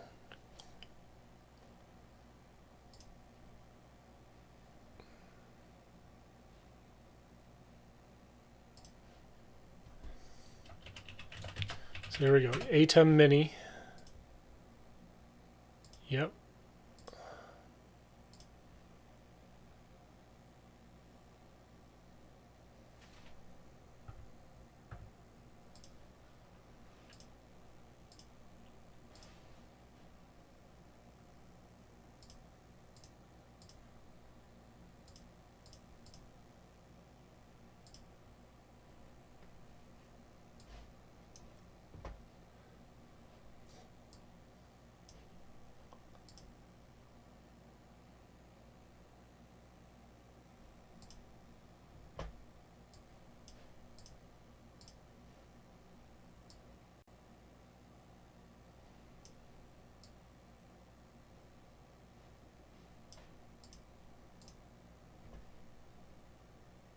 But it's not there.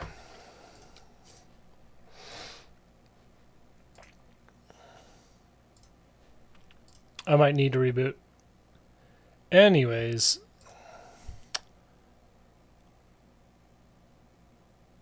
Oh, now what? Now I need to debug why my display is not going over the SDI connection. Right? So I've got 1, 2, 3, 4. So number 2 is not working. Let's find a new video.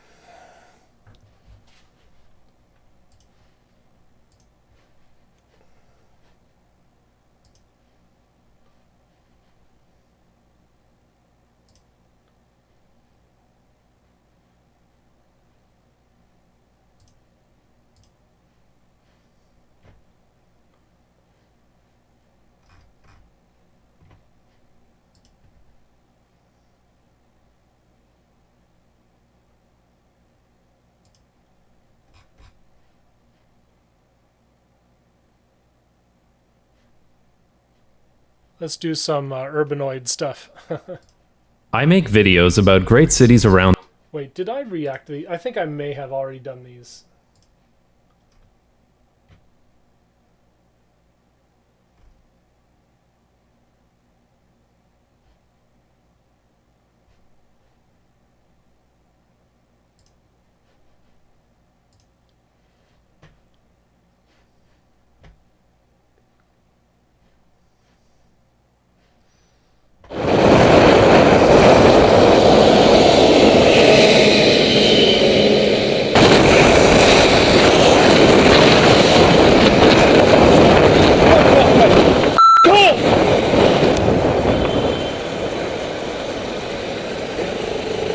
Get in cycle lane, you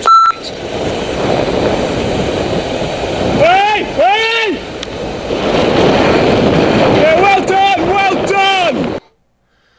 Why are all these bikes on the leftmost lane? Like that's kind of and this is wait. No, this is right because this is the analogous. So yeah, so they're leftmost because here they're the rightmost. So yeah, I guess it makes they're the slow lane. Hey! Come on! Look, you plank! Oh, you FY04 NNT. Hey, man!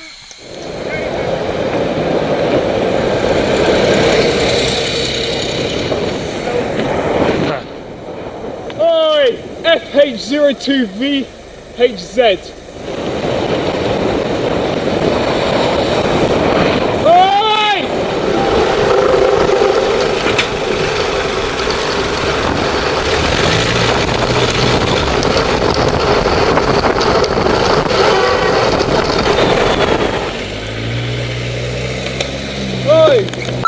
Hell. Mate. You're there, get off. Look, you rolled that back. I can't give a about Smile that. for the camera, mate. You're getting reported to the public carriage office. Get reported to the public carriage office. N554 OYP 58647. Oh, ho, ho. Whoa, whoa, whoa.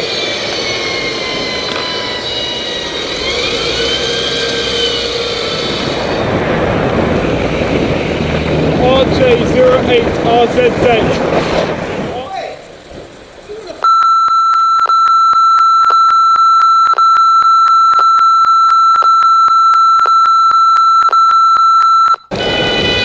Hey! What the f are you doing? L008NVN. You get the picture.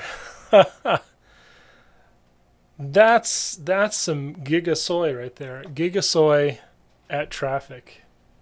I'm gonna go to the next one.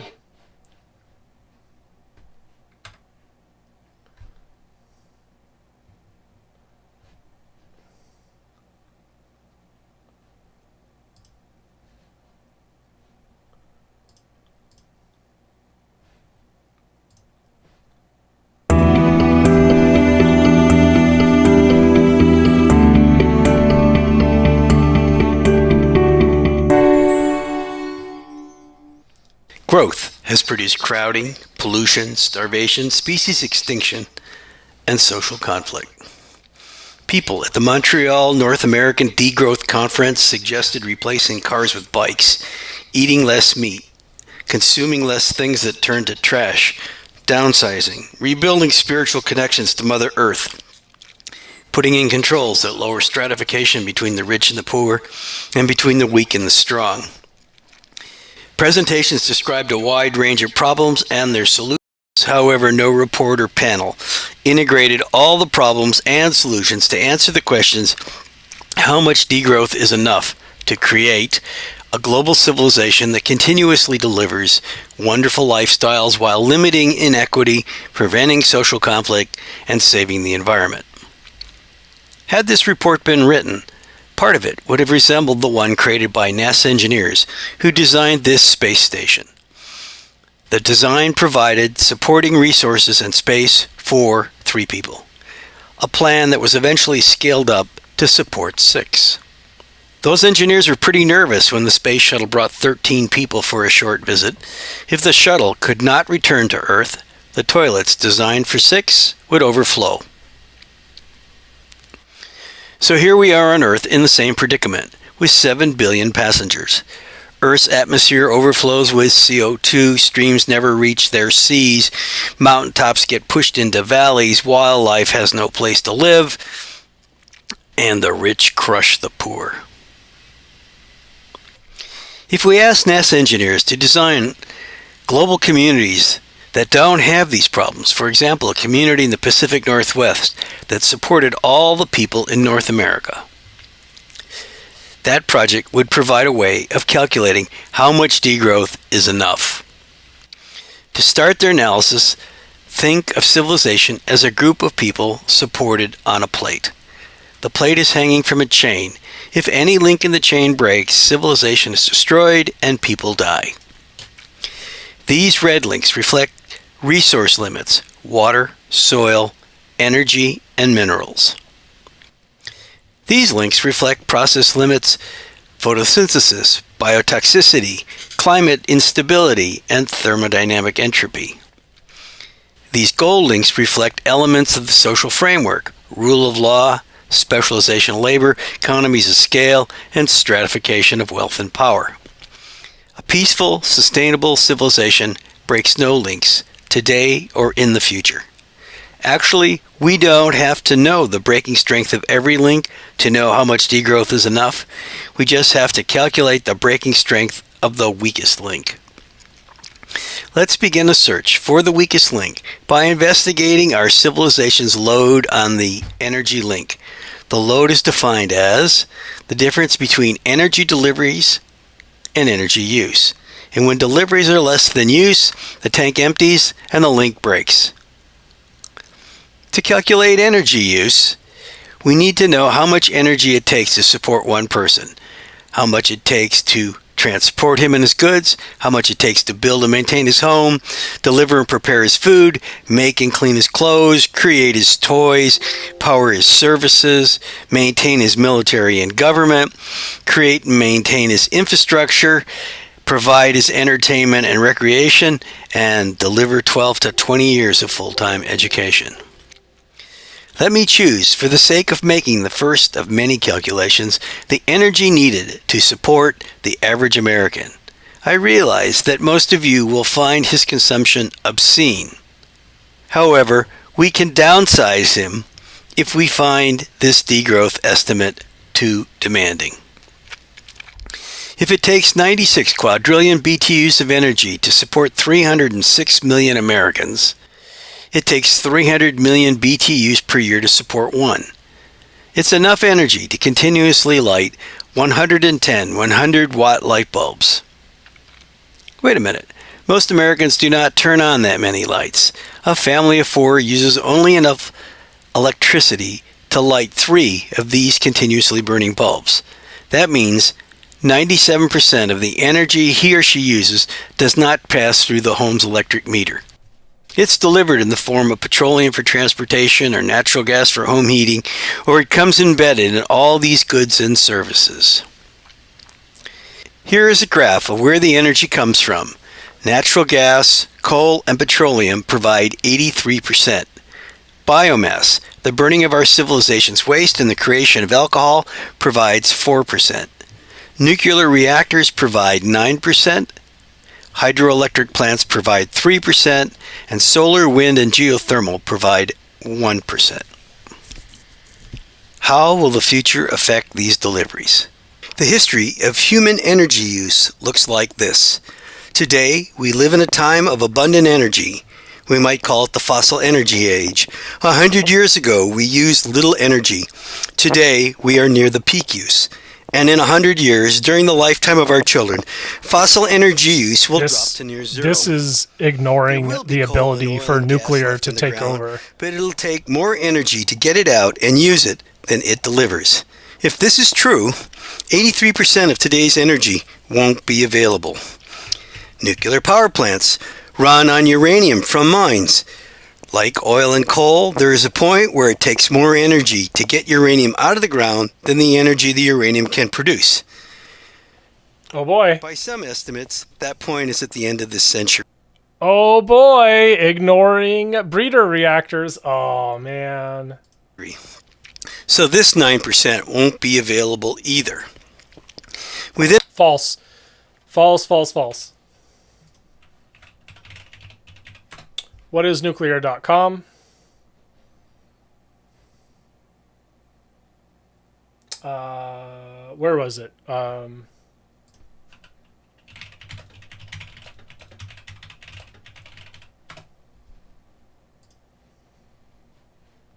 Nuclear fuel will last us 4 billion years. Even only using mined uranium and non-breeder reactors. That's 6 years at current demand, but that's, invert that because this is for that 9%. So divide by 0.09 and you're going to get the answer of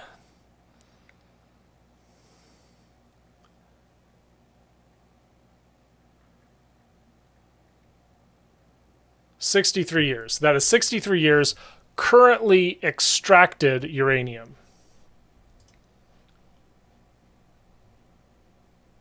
Non-breeders with seawater uranium, 37 million. But come back to the conceit of this degrowther argument. Is this a pro-capitalist degrowther argument? Because they just said this extraction energy versus production energy, but this does not represent the economics. They're assuming the economics represents the same as the EROEI, but it certainly does not. The argument from this group, the mined uranium, the economically extractable uranium, that's economically extractable. It's not EROEI. By some estimates, that point is at the end of this century. Economically. So this 9% won't be available either. Within 100 years, we will not have this fossil fuel supported infrastructure that allows us to grow corn and make ethanol, nor will we have this throughput to create biomass waste to burn in cogeneration plants. Essentially, this 4% won't be available. We'll still be able to heat our homes with wood from a woodlot, but don't plan on the woodlot supporting your symphony, your healthcare, or your job. Which brings us to this line. All of us want to believe wind, solar, and other renewable energy installations will replace diminishing deliveries of fossil and uranium energy. However, this form of wind turbine analysis shows these beliefs may be fantasy. Let me present it step by step. Wind turbine projects have periods of construction, operational lifetime, and decommissioning. These maroon triangles reflect dollars required to complete tasks during these periods.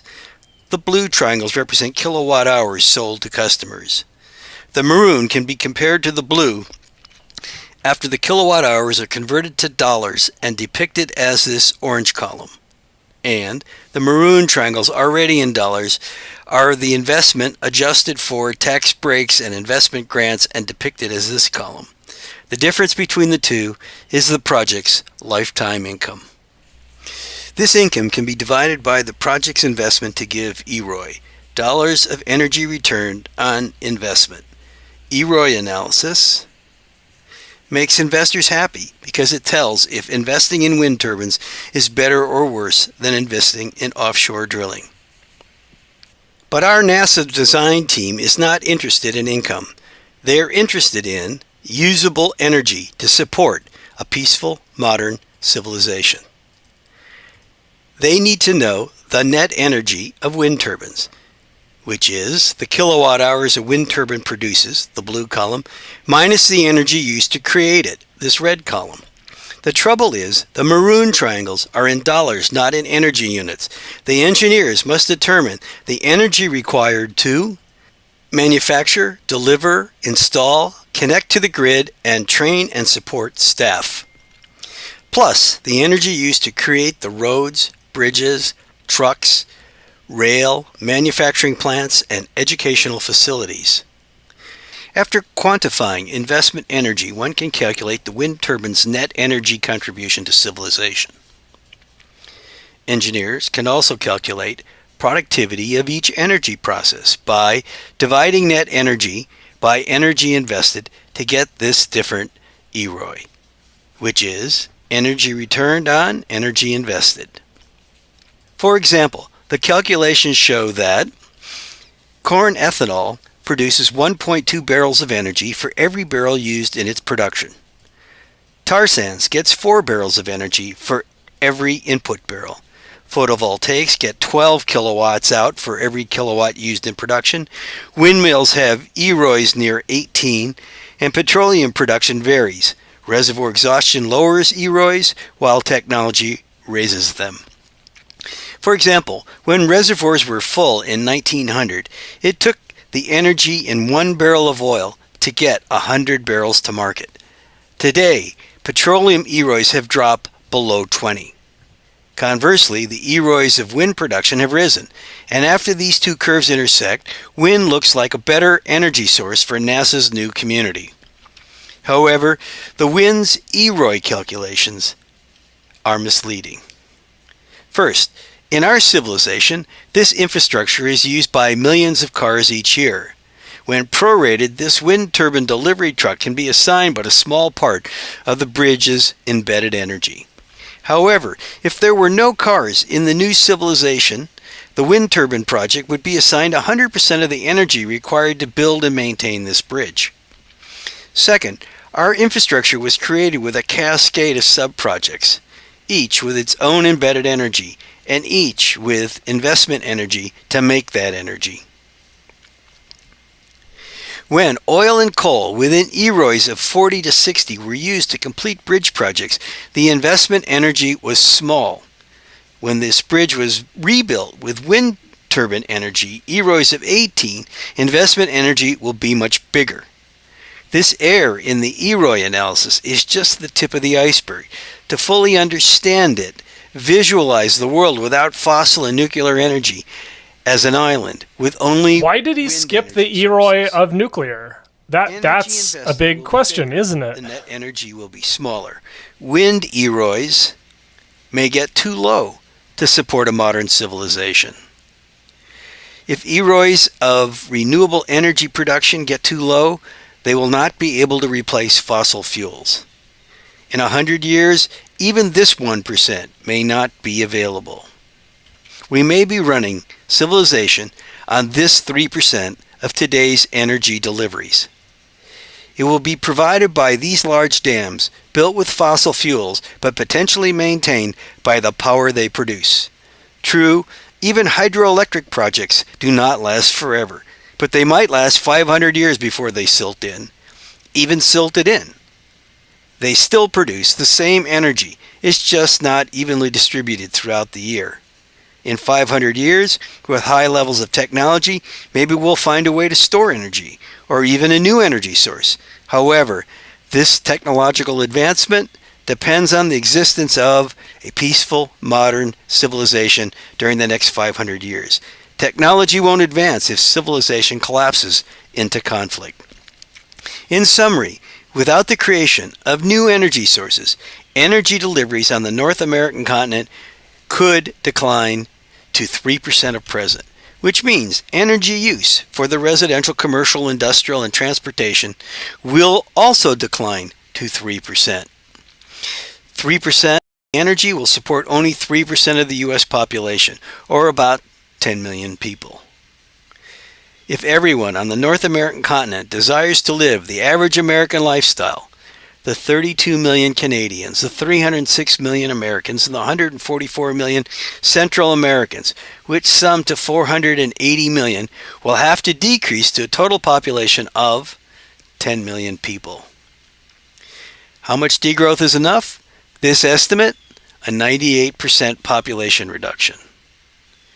I can hear your moans all the way to my house in Kansas. We don't have to live like Americans. We can live smaller. We can stop flying. We can put 8 people in every car.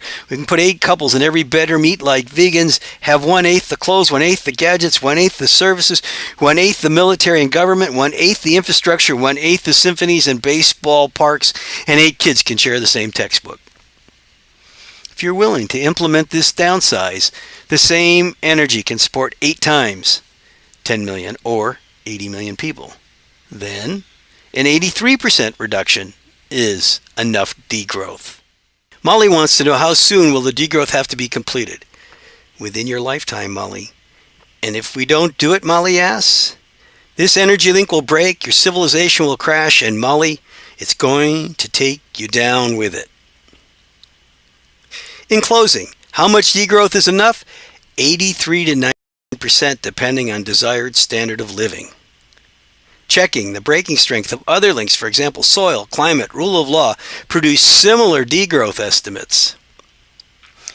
A word of caution, when you calculate how much degrowth is enough, be honest about people striving for a better life, and be careful about consigning future generations to a diminished lifestyle. They might want to commit genocide before they accede to your plan. And finally, most of all, don't underestimate the injuries associated with civilization collapse.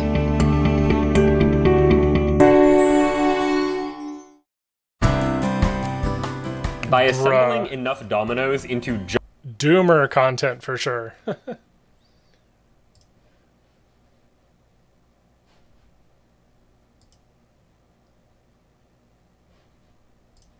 That's one. That's one to keep.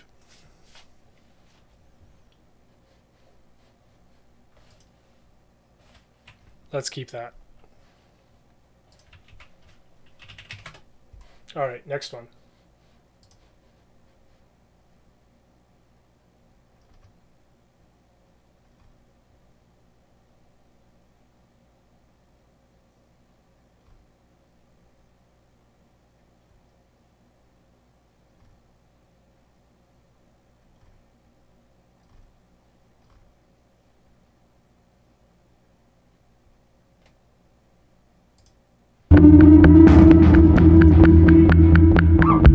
The subject of infrastructure inspires deep cynicism. Starting over. There are many strange and bitter ironies in the story of the Big Dig. Didn't completely pre-watch But this. here's It's pretty what good. has to be my favorite. It's the most expensive highway project ever built in America, and yet the architect, the man who started it all, hated highways. My grandmother lived near here on Lincoln Street. A man named Fred Salvucci. And to engage in ethnic stereotypes, she was this Italian lady that grew terrific tomatoes and sold them to the Polish people next door, as if only Italians know how to grow tomatoes. But she grew everything there. Tomatoes, potatoes, beans, basil, garlic. It was an incredibly big garden. And she lost all that. Yeah, she lost all that. The Massachusetts Turnpike stretches across the state like a life-giving artery, 123 miles. Back in the 1950s, when Fred Salvucci was a teenager, the state of Massachusetts was on a highway building spree, east to west, north to south, and all around the city of Boston. The greatest of these new roads was the Mass Turnpike. 6 lanes, 3 in each direction, a highway miracle knifing through the heart of New England. The state celebrated the occasion with this nearly hour-long documentary film. But for a young Salvucci, it was not a time to celebrate, because the road came right through his neighborhood. They took the southern half of Lincoln Street. The neighborhood was mostly Lithuanian and Polish people. Yeah, very poor people with no education, didn't know how to protect themselves. Obviously, some families had to be moved. Structures not worth saving were demolished or burned on the spot. My grandmother was a 70-year-old widow. They came to her house in September and gave her $1 and a piece of paper saying, the land is now ours, you have to go. We'll eventually give you an estimate of what we're willing to pay. And they just squeezed people. And to those responsible for the turnpike's building, we say, hats off. So it was outrageous, and I kind of promised myself that if I ever had anything to do with public works, I would never treat people the way people had treated my grandmother with the turnpike.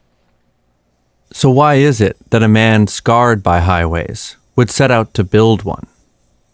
The answer is that he wanted to build a better kind of highway, a more humane kind of highway. And that's what the Big Dig was. But if that's all it was, well, we wouldn't be here, would we?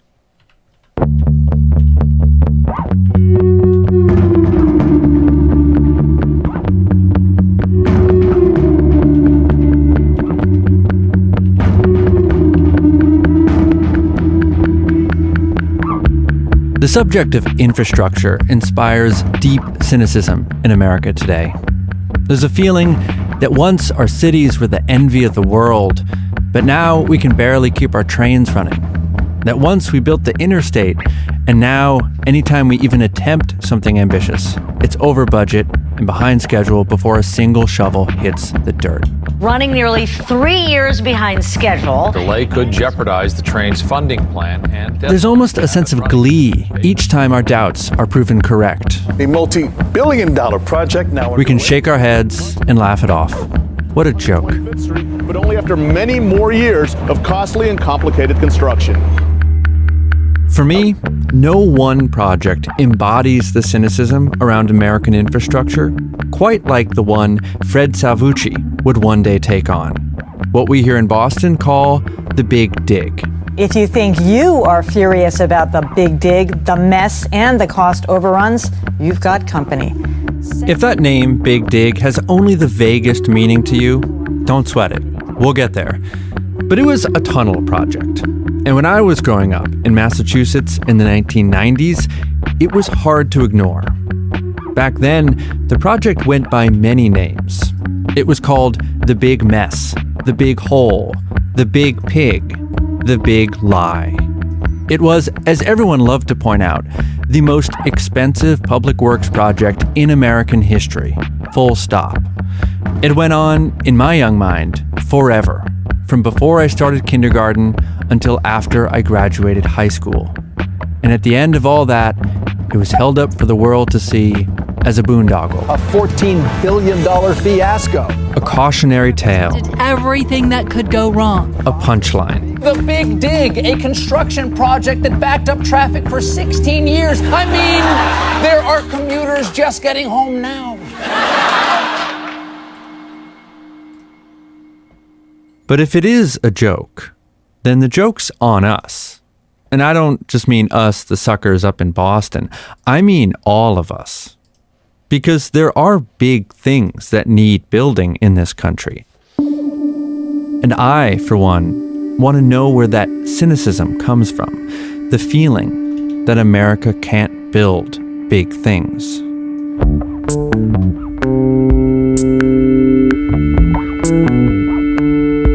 My name is Ian Koss, and from GBH News, this is The Big Dig, a study in American infrastructure. In many ways, this first episode is the prequel, the turning point that sets the whole saga in motion. We're not going to talk about the Big Dig just yet, or about how hard it is to build in America. We're going to start back in a time when America built a lot, maybe too much, especially when it came to highways. This is the story of the inevitable backlash, the anti-highway movement.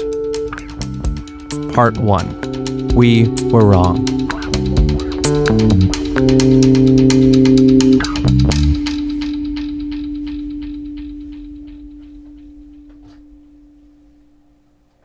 The origin story of Fred Salvucci and the Big Dig are really one and the same story. They both begin with the truly most sweeping and expensive building project in American history. That would be the interstate system. This is the American dream of freedom on wheels. An automotive age, traveling on time-saving superhighways. The interstate is so ubiquitous now, it's almost invisible to us. We're talking about nearly 50,000 miles of highway running through every state in the country. It's the reason you can drive from Seattle to Boston without making a single turn or hitting a single traffic light. And not just to the edge of the city, but right into the heart of it. They can lift traffic up over city congestion with elevated highways raised by an aroused public. In the 50s and 60s, these roads meant progress, the future. In San Francisco, the Bay Shore Freeway is getting... The big American cities, including Boston, were losing people to the suburbs, specifically white people. Highways were seen as a way to bring them back in. And for the states, the whole thing was basically free. President Eisenhower's militant call for a modern controlled access highway system led to the passage of the Federal Aid Highway Act of 1956. The deal was this. The feds provide 90% of the money.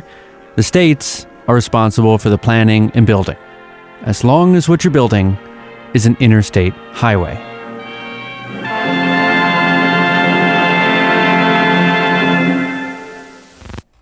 In Massachusetts, just like everywhere else, the interstate program was a pretty hard deal to turn down. You had federal money available, ready to go. You had a plan and the promise of jobs to the tune of about $1 billion. So to say no to all that seemed unthinkable. Carolyn Crockett is the author of the book People Before Highways and also a professor at MIT. She argues that despite all the incentives to build. Okay, so consider this. With like the federal money backing up the project, that's enormous. And Seattle passed on federal money for our mass transit system, and it absolutely destroyed us. It set us back decades. Atlanta got that money, and they have a fantastic mass transit system now. Build. The costs of that building would eventually force city residents to think the unthinkable. So the anti-highway fight becomes a moment of imagining possibilities. In the 1960s, there were anti-highway movements all over the country. In San Francisco, New York, D.C.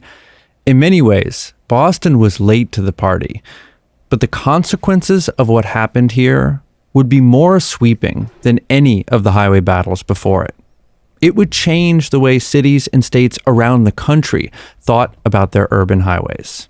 And Fred Salvucci was at the center of it. So to go back to where we started, with young Fred Salvucci's story. When he made that promise to his grandmother to treat people better, to build more humanely, it was not at all clear he would ever get to act on it. As long as he could remember, the plan had always been for him to be a bricklayer, like his father, Guido, was. G. Salvucci and Company would become G. Salvucci and Son. But the plan got thrown off when Fred was in junior high. His music teacher saw potential in him and suggested he apply for the city's most prestigious public school, Boston Latin. And he got in. First day at Latin, they give us a piece of paper, and it says that I intend to go to college. So I took the thing home and I said, gee, Ma, I can't sign this. I don't intend to go to college. This is a lie. His friends in the neighborhood weren't even planning to finish high school, let alone go to college. But Fred's mother said, look, just across the river in Cambridge, you've got MIT, one of the best engineering schools in the world. And she made this deal with him. And she said, you go to work with your father every summer, and you learn to be a good bricklayer. You go to MIT if you can get in, and you'll learn to be a good civil engineer. When you finish, you can do whichever one you want. That's how Salvucci wound up a student at MIT, the Massachusetts Institute of Technology. One day in the early 1960s, he's sitting in class and a professor starts talking about a new highway project proposed for the city. His ears perk up. It sounded an awful lot like the highway that had taken his grandmother's house. It was another piece of insanity, something that I was sure made no sense. The difference was that this time, armed with that degree in engineering, Salvucci could actually do something about it. So let's get the lay of the land. There will be several highways you need to keep track of in this part of the story, but they all have a common origin, a master plan for the region drawn out way back in 1948. So if you could imagine something that highway planners often call spoken wheel system. So you're looking at radial roads coming out of a center circle. By the 1960s, a few pieces of that hub and spoke system had been built, but there were still, crucially, a handful of roads needed to complete the whole scheme, including something called the Inner Belt. So when we think about the Inner Belt Road, it's the heart of that wheel. This is the road that Salvucci's professor was lecturing about, that Salvucci thought was absolutely insane. And he wasn't the only one. We said, no. It's not going to happen. Anstey Benfield lived one block from the proposed route of the highway. Right square in the middle of the line of the Inner Belt. The road was supposed to start in Boston, then loop around into the neighboring city of Cambridge. That is where Anstey lived, and where the whole region's highway fight would begin. This part of Cambridge was largely working class. People used to call it the Greasy Village because historically it had been the site of a massive factory that made soap from rendered pork fat. Then just down the road, you had the candy factories, Necco wafers, Charleston chews, Junior mints, all made in Cambridge and all giving off smells of their own. So in the 1960s, you had a lot of long-time residents who had come to work the industrial jobs, immigrants from Ireland, Poland, Barbados, Panama, and Black Americans coming up from the South. We're going to try changing our latency rate in the audio engine. So let's try low. Yeah, candy factory. Until you have to live with it, a candy factory would smell great. All right. Everything still sound okay? That is low latency. Let's try very low. Okay, let me get back to listening to my next my secondary system, which was my primary system.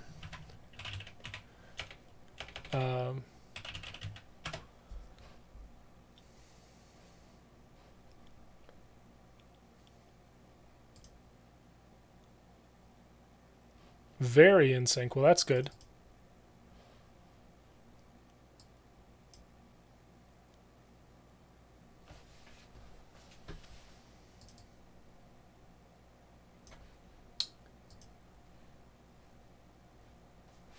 My Winamp isn't sending to the right output.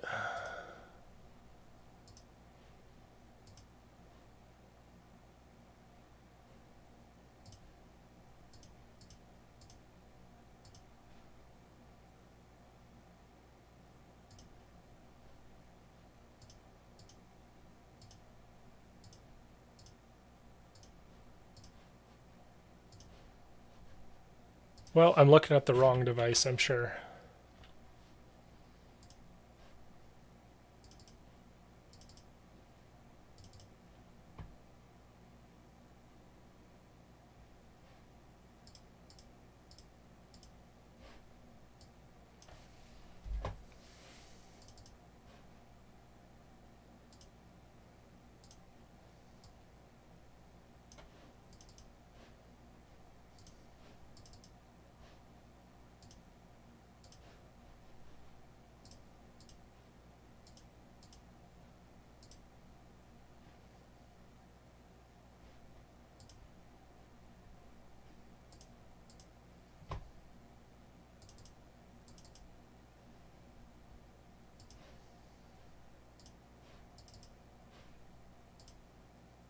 This is having a trouble. What is going on?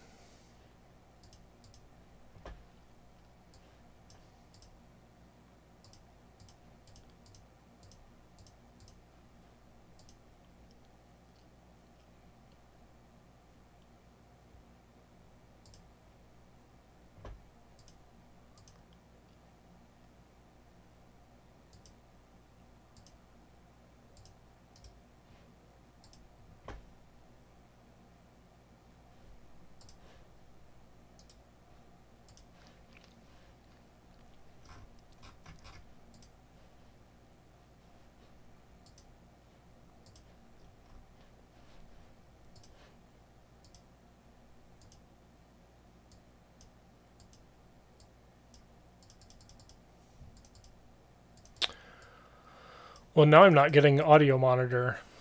What is up with this? Oh, probably because I don't have the output selected. There we go.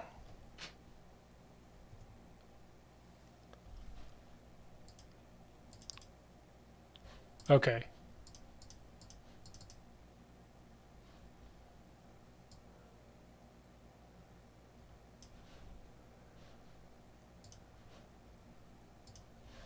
Okay, so let me put on a... Let's put on a video on this other... Oh, you want me to clap? Okay.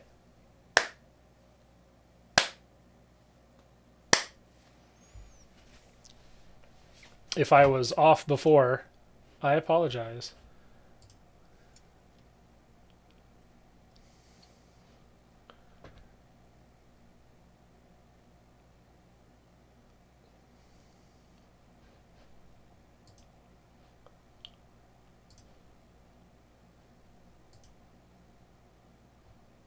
How did I have so many things going on? Oh.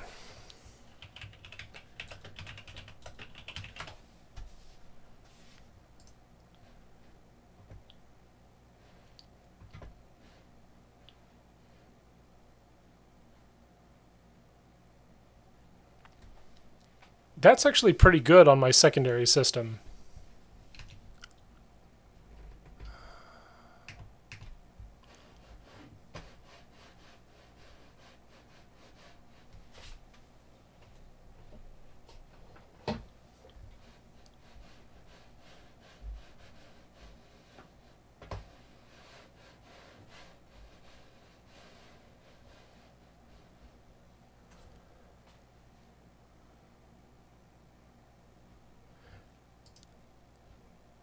Actually, I'm going to keep it at low. I would worry about driving it further. It looks pretty good. Let's see if I can show you.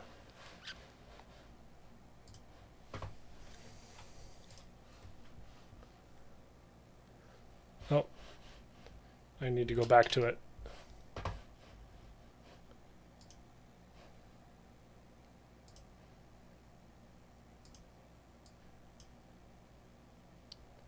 Okay.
All right, so now I'm going to add the ATEM to the mix, and I'm really irritated with its flickering. This flickering is coming from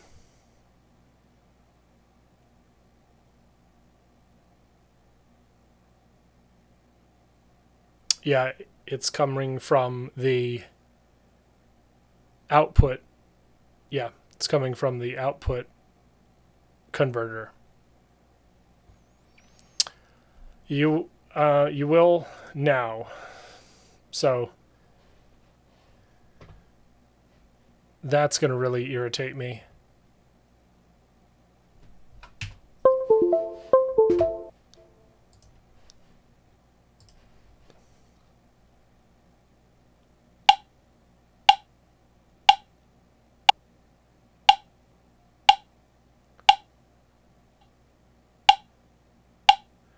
And the audio flickers too. Great.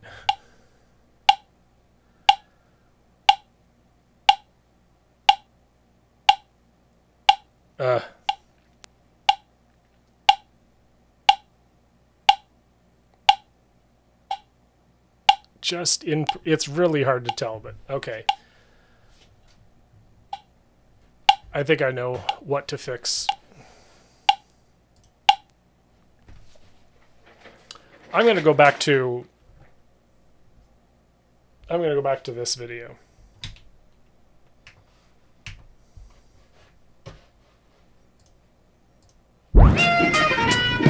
But this being Cambridge, Massachusetts, you also had the grad students and professors. One side was MIT, the other side was all of Harvard. I mean, a lot of Harvard. That meant engineers, sociologists, highly educated troublemakers of all stripes. Mayor Hayes, what is your objection to the abundance of hippies in Cambridge? The basic objection I have is the amount of them. Noam Chomsky was lecturing at MIT. Joan Baez was singing protest anthems in Harvard Square. Women's liberation, the Vietnam War. It was pretty fertile ground for an activist movement. And a highway was the kind of issue that could bring everyone together, from Catholic priests and housewives to radical lefties and college students. I had my graduate degree in urban studies, and I had a lot of energy, and I needed something to do. Well, lo and behold, within a year of buying that house on Chestnut Street, they started planning to knock the thing down. At that point, I went into action.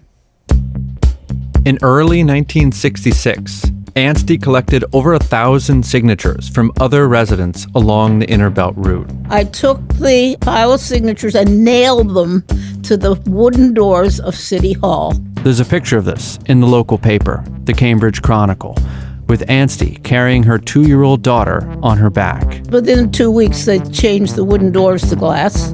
But the point was made. The residents of Cambridge would not go quietly. Around this same time, Fred Salvucci set aside his bricklaying dreams for good. He took a job as a transportation planner with the city of Boston. His boss, the mayor, actually supported the Inner Belt, but Salvucci found that many of his fellow city planners did not. So they started to meet. There was no game plan from the beginning. We just sort of stumbled into it. One of those rogue city planners started writing pieces about the highway for the Cambridge Chronicle. Well, why has Cambridge got its head in the sand? Why aren't we proposing alternatives? There are questions about whether the road ought to be built at all, but certainly if you're going to build it, it doesn't have to be this bad. And one day, a local priest reached out to the group and said, gee, you're saying things that we're thinking in the neighborhood, but you've got technical skills that we don't have. Would you be willing to work with us? That call would change the course of the movement. All of a sudden, we're like unpaid consultants working for the neighborhood. And I want to stress just how radical this was. For years, states around the country had been telling residents, trust us. We know what's best. We have the experts. Now, here were those same experts saying, no, the state is wrong. Eventually, Salvucci's group got a name, Urban Planning Aid. Did it feel like you were almost crossing enemy lines or something? I mean, you're working for the city, and then you're moonlighting, helping residents and communities organize to oppose the city and state. Were those things in tension for you? I'm not by nature a sneaky person. So I sent a memo to my boss and said, look, at night, this is what I'm doing. I'm working with people who don't believe in these highways. If you have a problem, let me know and I'll find another job. He said, well, no, we don't want you to go, but we want you to stop doing what you're doing. And I said, well, you don't have an option. It's my life. I do what I believe in. He said, you're crazy, but fine, do what you're doing. At that time, Salvucci was not convinced the inner belt could be stopped. You're the governor, big construction companies, labor unions, not to mention a decade of unstoppable growth in the interstate system, all pushing to make the road happen. So Salvucci was more focused on finding a way to make it less destructive, so fewer families would have to lose their homes, like his grandmother had. That might sound like a modest aim, but it turned into a battle. Mr. Chairman, members of the City Council, and ladies and gentlemen. This audio is from a Cambridge City Council meeting in 1966, discussing the impact of various routes. First of all, I'd like to give a general description of the routes that have been considered as two possible or feasible alternates to the Brookline Elm route, using the criteria which has been set up. The route that the state was proposing was terrible, in Salvucci's opinion. It went straight through the neighborhood, the old greasy village. If the plan was built, a sleepy one-way street lined with houses would be turned into an 8-lane elevated highway. The width that's required just for the structure would be roughly 135 feet. But there was a logical alternative, which Salvucci's group was able to actually map out and publish. It was just south of the original route, running along the path of old railroad tracks. This is referred to as Scheme E or N. It would take a fraction of the number of homes. There's a loop in my cable. And a little twist of irony for Salvucci. It's a cable that's too small, the campus of MIT. And the present needs of MIT need to be considered. This, of course, set many MIT types against him and this alternate route. Salvucci recalls one critical moment, really a very Cambridge moment, when faculty from MIT and Harvard basically wound up debating the route issue upstairs at the Worst House in Harvard Square. On the neighborhood side was a Harvard economist named Kenneth Galbraith. Now, Galbraith had just flown in from Switzerland. That meant that Salvucci and another organizer named Jim Morey had only a few minutes to brief him on the details of the issue. So he's just come off of a plane and he's bleary-eyed and he's bounding up the steps two at a time. Galbraith, by the way, was 6 feet 8 inches tall. Jim Morey is about 5'6", and he's running to keep up with Galbraith, and I'm 2 steps behind him. And talk about the elevator talk. Morey briefs Galbraith in the space that it takes this giant to go 2 steps at a time from the ground floor to the second floor of the Worst House. So Galbraith says, I think I got it. The meeting begins, and a professor from MIT speaks first. He basically said, look, I've been living here for a while now, and we keep trying to elect more progressive school committees and more progressive. I definitely will. And every year, I'll do my best to keep the volume. The blue-collar population get the majority, and we have lousy education and lousy government. And maybe, just maybe, if this highway knocks out 2,500 dwelling units and associated voters, maybe we'll win the next election. The guy sitting next to him then makes a similar argument, that the road should go through the neighborhood, not the campus. At which point, Galbraith picks up his arm, which seems to almost reach the other side of the room, points a finger, and says, only a moral imbecile would articulate such a cynical argument. We're living in a country that's being torn apart by race, in a city that's being torn apart by racial strife, and somehow, through some magic that none of us in this room is smart enough to understand, there's an integrated neighborhood here in Cambridge where people are getting along reasonably well, and they're low-income people and minorities, and how on earth could we ever think of destroying this precious resource? And he just carries the day.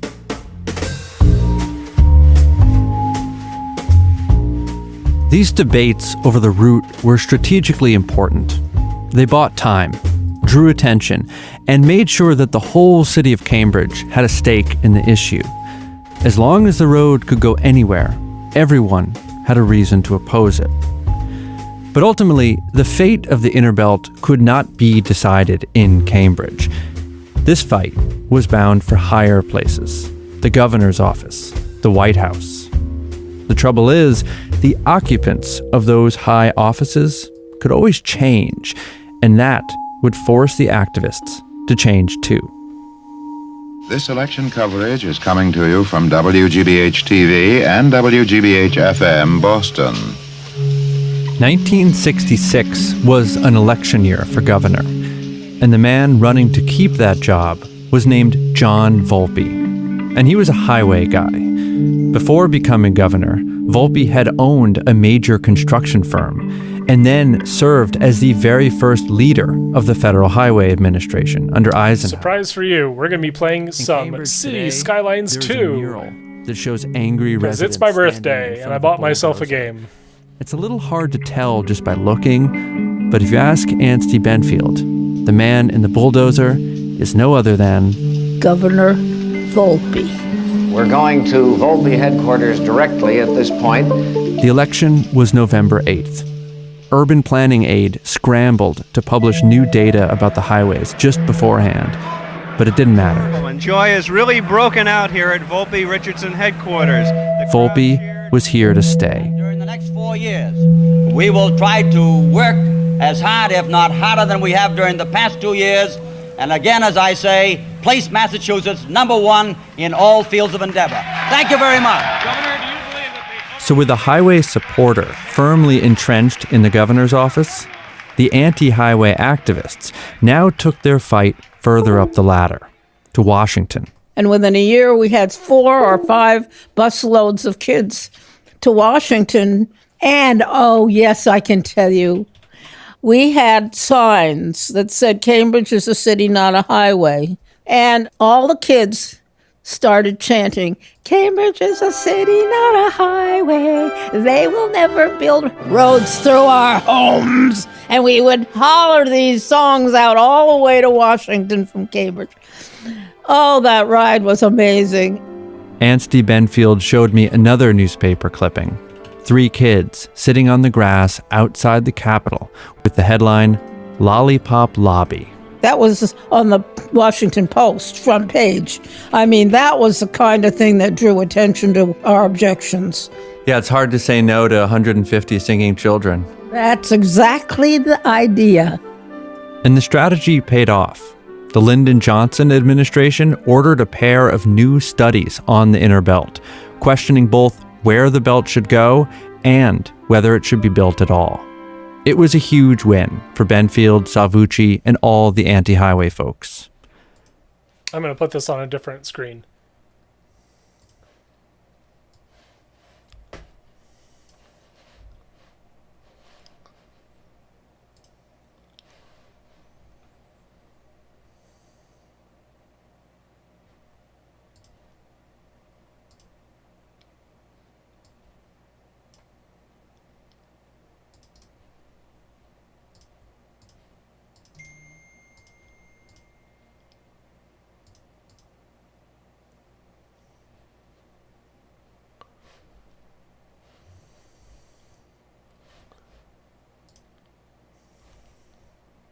But just as those studies began, the whole game was turned on its head. It's time for new leadership for the United States of America. In 1968, Richard Nixon was running for president. And in the words of one Boston Globe reporter, Governor John Volpe was running right after him. Volpe was tired of Democrats in Washington holding up the Inner Belt, so he set out to replace them with himself. And it worked. When Richard Nixon becomes president, he immediately taps Volpe to be the head of transportation in D.C. Secretary of Transportation for the whole country. Volpe gave a speech after the election. You're going to in like which he this. spoke about the inner belt and told the crowd with confidence, there's a new administration taking office in Washington, screen, which is the and game I now. think we will start to see things happen. Again, author Carolyn Crockett. So Volpe gets whisked away, Game front and and center. quickly his second in command becomes governor. All of a sudden, the activists' allies in Washington had been replaced by their foe in Massachusetts. And their foe in Massachusetts had been replaced by a question mark. Didn't know anything about him. The question mark's name was Francis Sargent. So when Francis Sargent would become governor in this surprise, almost sleight of hand move, the thought on the ground was, we have maybe an opening here.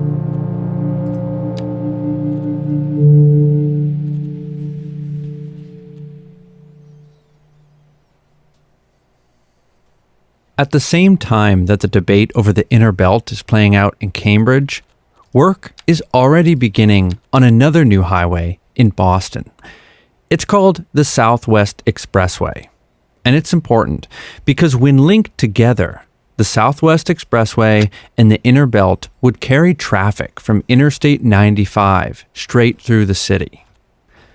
I-95 is the busiest interstate in the whole national system. And by 1968, when Nixon is elected president, the road already runs through almost every major city on the East Coast. It has cut through Miami's historic black neighborhood of Overtown. It has cut through New York along the Cross Bronx Expressway. It has gone through New Haven, Connecticut, Providence, Rhode Island, and now its two strands of concrete have literally arrived at the edges of Boston where they are waiting for the gates to open. The person holding the keys, so to speak, was the brand new governor of Massachusetts, Francis Sargent. To change his mind, it would take more than just activists in Cambridge, plus some rebellious city planners. It would take a coalition, including all the neighborhoods along the Southwest Expressway. So we had this very sophisticated strategy. We went down to the gas station, got a road map, and with crayon, we marked out the route of the proposed interstates, and we just went neighborhood by neighborhood, wherever the crayon mark went. I went to a meeting where a group called Urban Planning Aid showed us these godforsaken plans, and it was stunning. Anne Hirschfang was one of many, many people who heard a version of that presentation. It included drawings of the highways and maps with dark lines superimposed on them. Images that could activate the imagination, make you realize that the house you had just repainted, or the block where you knew everyone's kids, that those things could be taken away and paved over, and no one even needed to so much as ask your opinion. When the presentation was done, the person sitting next to Anne volunteered to help spread the word. Then I put up my hand. I thought, I'm going to do it too. The Southwest Expressway would cut across 3 neighborhoods, each with its own character. First, it would enter Boston through a largely white working-class neighborhood called Jamaica Plain. The state started clearing land there in 1966. I actually went from house to house and took pictures of the abandoned houses. But were there still gardens growing in the backyards, flowers? Yeah, it looked like a normal neighborhood, except there weren't people. The next neighborhood in the highway's path was Roxbury, the historic center of black culture in Boston. Everybody knows that there are going to be 1,500 jobs that will be taken. Everybody knows that there'll be another 400 homes that will be taken. We know that there's going to be... Like in so many cities, Boston's black residents were facing perhaps the greatest impact from highways. Because Roxbury is where the Southwest Expressway and the inner belt, the spoke and the hub, they were going to meet in a towering 5-story interchange. The fact that 150 acres of developable land in the Roxbury, Jamaica Plain area is going to be taken by this 4-lane highway. On the other side of that interchange was a third neighborhood, the South End. Set a timer Here, for the 55 city started minutes. to get more dense, with rows of old brownstones that were pretty run down in those days. That's what It you was get. a neighborhood That's the end of my approximately stream. 1 mile 55 square minutes. that would have been entirely surrounded by highways. Those voices you just heard, Tom Corrigan, Chuck Turner, and Ken Crookmeyer, would all end up involved with a new umbrella organization, the Greater Boston Committee on the Transportation Crisis, or GBC for short. But as the coalition grew, it also became more unwieldy. Each neighborhood had its own particular issues with the highways and its own particular culture. There's a story of Chuck Turner showing up for a protest in a mostly Italian neighborhood, dressed in a dashiki and carrying a poster of Malcolm X. Some residents were grateful for the solidarity. Some walked away right there. To help unify all the various factions, the GBC took a very simple position. No new highways in Greater Boston, period. The days of debating routes were officially over. And the strategy of this new group was right in the name. Make this an issue for all of Greater Boston, not just 3 neighborhoods. That's how you get the governor's attention. I had the set of slides in a carousel, and a whole group of us spread out over the entire metropolitan area and tell people about the plans for the highway. And everywhere they went, they found people who wanted to listen. Here's Chuck Turner, one of the lead activists in Roxbury, speaking at a public meeting. You know, in this country, it's a strange thing that if you look on issues, you usually see black people fighting white people. You usually see the rich against the poor. You usually see the suburbanites against people in the inner city. And it's strange. It's strange when you see one issue and all those people are united in saying, we don't want it built and we're going to stop it. And Governor Sargent and no other political official in this state is going to be able to build the highway over that objection. By January of 1969, when Francis Sargent took his oath as governor, the GBC protesters were ready. About 2,000 folks show up in front of the State House saying, what are you going to do about this road? What are you going to do about this, Sergeant? What had started as a small group of Cambridge residents pushing back against a single road had grown into a radical challenge to the state's entire road building policy. And this was the coming out party for the movement. All the players, all the factions gathered in one place. It spilled down the stairs of the State House over into Boston Common. The fire department came, people from every neighborhood in Boston. Anstey Benfield led a march over from Cambridge and addressed the crowd. An area of 15,000 residents. This road will go right through the middle of it. A group of protesters carried a giant coffin that said, "Here lies Cambridge." A plane flew overhead, towing a sign that said, "Homes, not highways." And so, to his credit, Francis Sargent does come out of the State House on that day and addresses the crowd. We have with us now the Governor of the Commonwealth of Massachusetts. At this moment, Sargent is kind of a contradictory figure. On the one hand, he used to run the Department of Public Works, so he was the guy in charge of planning and building roads for the whole state, and he acknowledged that fact right away. I was the person who made the decision back a number of years ago regarding the route through Cambridge. I made that decision. These people do not look impressed by him. They do not look pleased by him, but he tries to make his appeal. I want you to know. Because on the other hand, Sargent was known as a nature lover and a conservationist. Before he was in charge of roads, he had campaigned to create the Cape Cod National Seashore and protect the whole area from development. So the question was, which side of his past would come out now? The conservationist or the road builder? I made it then, and I said at that time, and I say now, that if we ever build highways, we must build them with a heart.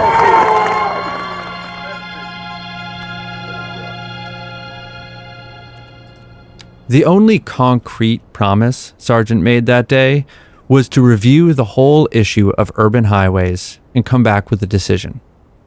For the protesters, that was not good enough. Work on the expressway was happening. Houses were being taken, land was being cleared, and every day that passed made the whole thing feel that much more inevitable. It's an eerie place to visit, even on a sunny autumn day. WGBH sent a reporter out to document the empty strip of land that had been cleared for the Southwest Expressway. By the summer of '69, over 1,000 homes had been taken along this corridor, almost 2 miles long, and there were hundreds more homes still to go. Suddenly, in the middle of the crowded city, there are acres of open space and unnatural quiet. Sometimes a clothesline and drying sheets behind a house tells you that not all of the buildings in the block are abandoned yet. And far off, at the edge of this wasteland, the city abruptly begins again. To people living in this area, the empty buildings and weed-filled lots have become a nightmare. It's pretty wild, I'll put it that way. It was growing wild. Ronald Perry grew up in a public housing project less than 50 feet from where the highway was supposed to be built. And as a 13-year-old kid, the whole area felt like no man's land. Yeah, I would I'll like go fix through that. the chain link fence and crawl up and just walk. Would you see other people out there? Pro Just streamer. me and my dog Tiger. Yeah. That was it. Dirt, grass, just open areas. Just open areas. That should work. As he walked along the route of the planned highway, Perry would pass a trailer that the Black Panther Party had set up to provide basic health services and breakfast for neighborhood kids. Milk, cereal, or anything like that. He would then pass the boarded-up windows of a local hamburger joint called Kemp's. I don't really remember when it closed. Just over time, it just gradually disappeared. It was almost like being abandoned slowly but sure. And farther down, on the side of a railroad embankment, he would see the words, "Stop I-95," spray-painted in white letters, maybe 12 feet tall. It was huge. It was huge. Even as a kid, Ronald Perry could tell that something big was happening. Neighbors were talking, and flyers were posted, warning of 2 serpents coming to strangle the neighborhood. That mile of dirt and grass he walked was surrounded by over 1,000 units of public housing. 1,000 families just like his, wondering how much more land would be taken and what the effects of those roads would be. And so the whole place, the land, the people, the buildings, hung in limbo. What was going to happen to my mother and me? It's a lot of people to displace. And if you displace people, where were they going to go? How come the governor did not stop the demolition of homes that is still going on today as requested by... All through 1969, pressure was building on Sargent from all sides. I-95 isn't an answer. It's a continuation. When for some reason it seems fashionable to be against highways. Cars are here to stay, and don't forget it. Tell them, them people have had enough. To the average citizen, it probably didn't look like Sargent was taking any action at all. But that year, the new governor I need did to follow fix through my on his microphone promise. someday, but I'm all right. He created a task for now. force to study the issue. And somehow identified me as a person to lead the task force. Alan Altshuler was teaching political science at MIT, and he was content in his academic life until he got the call from one of Sargent's aides. And I said no. But then It's a little Sargent awkward, personally but called. that'll work. He said he really didn't know what to do about the highways. And I said, I'll tell you what, this was my fatal mistake. I said, I will do it if you promise I that do when we need this to finish, be you will underslung publish our sometimes. report. Sargent agreed, and Altshuler got to work. He met with activists from the GBC and heard their arguments. But what really struck him was the lack of any coherent argument from the other side. The anti-highway people were talking about some of the devastating consequences, and the Department of Public Works really didn't have any significant answers. They just wanted something to build because building is what they did. Well, they were in tune, to be fair to them, with highway departments all across the United States. I mean, all 50 states were trying to build out their better. interstate systems. Yeah. This legislation had been enacted in Now it's not 1956. We're now in 1969. No governor or no state government had ever stopped a segment of interstate highway in all these years. So they were typical. They weren't villains of some sort. They were conscientious people who were just doing their thing. In January of 1970, just a few days after New Year's, Alan Altshuler's task force finally presented their findings to the governor. It was my job as the chairman to brief Sargent. The report was scathing, not just about the highways, but about the entire planning process that led to those highways. And it basically called on Sargent to halt all construction immediately. His face got red, he stiffened, and he was polite, but I wouldn't have bet at that moment that he was about to take our recommendations very seriously. By this time, a whole year had passed since Sargent became governor, and activists were already planning a second demonstration in front of the State House. Tom Corrigan from Jamaica Plain was leading the GBC, and in his words, the goal was to pull out all the stops, to hold the governor accountable for his lack of action. Then, 3 nights before the date of the protest, a cryptic message arrived from 2 men close to the governor. They said, "Call off the demonstration." They were very serious about it. And they came close to saying, "We're very close to an announcement. Don't blow it," by making him think that he's giving in to you by having a demonstration. It was Corrigan's call. He knew that the rank and file membership were rearing to go, and the last thing they would want was to give in to the governor's will. But Corrigan decided to give Sargent a little more time. He promised he would resign if the gambit failed. And we postponed it. Did it feel like a gamble, though, at the time? It's always a gamble, but it worked. A week later, Governor Sargent did something very unusual for any politician. He said, quote, "We were wrong." That day, he ordered a freeze on all active highway construction in Greater Boston. None of the activists I interviewed talked about that day as a major victory in itself. It was only a freeze, pending more study. But at least the destruction of homes had finally stopped. Altshuler remembers going down to Washington, D.C. with Sargent soon after that announcement and meeting with Sargent's old boss, Volpe, who is now the Secretary of Transportation. They were hoping to use some federal money to further study the state's options, and they needed approval from Volpe. And he went into a 10-minute tirade against Sargent for having made this decision. Sargent just stood there, and when it was over, he said, "Governor," he still called Volpe governor, "you have to listen to the people." And Volpe twirled around and he pointed at me, who he had just met, and he said, "Frank, you're listening to the wrong people." Despite that initial response, the Department of Transportation did ultimately grant the funding. That money would support a 2-year comprehensive study of the region's entire transportation network: roads, highways, bridges, tunnels, buses, everything. Crucially, Altshuler's group looked into whether they could spend the money meant for highways on new mass transit options, new subway lines, for example. This was unprecedented. No state had ever reallocated money like this. It was a laboratory for what could happen when the narrative changed and the orthodoxy of highways was questioned. At the end of it, Sargent scheduled a broadcast slot to announce his final decision. Governor's Transportation message, videotape 424, air date 11/30/72. Did you know what he was going to say? No, we were all lobbying like crazy, but, we didn't know. In 10, 9, 8, 7... So we were all sitting in our houses. Whoa, Transformer watching, Station. breathless.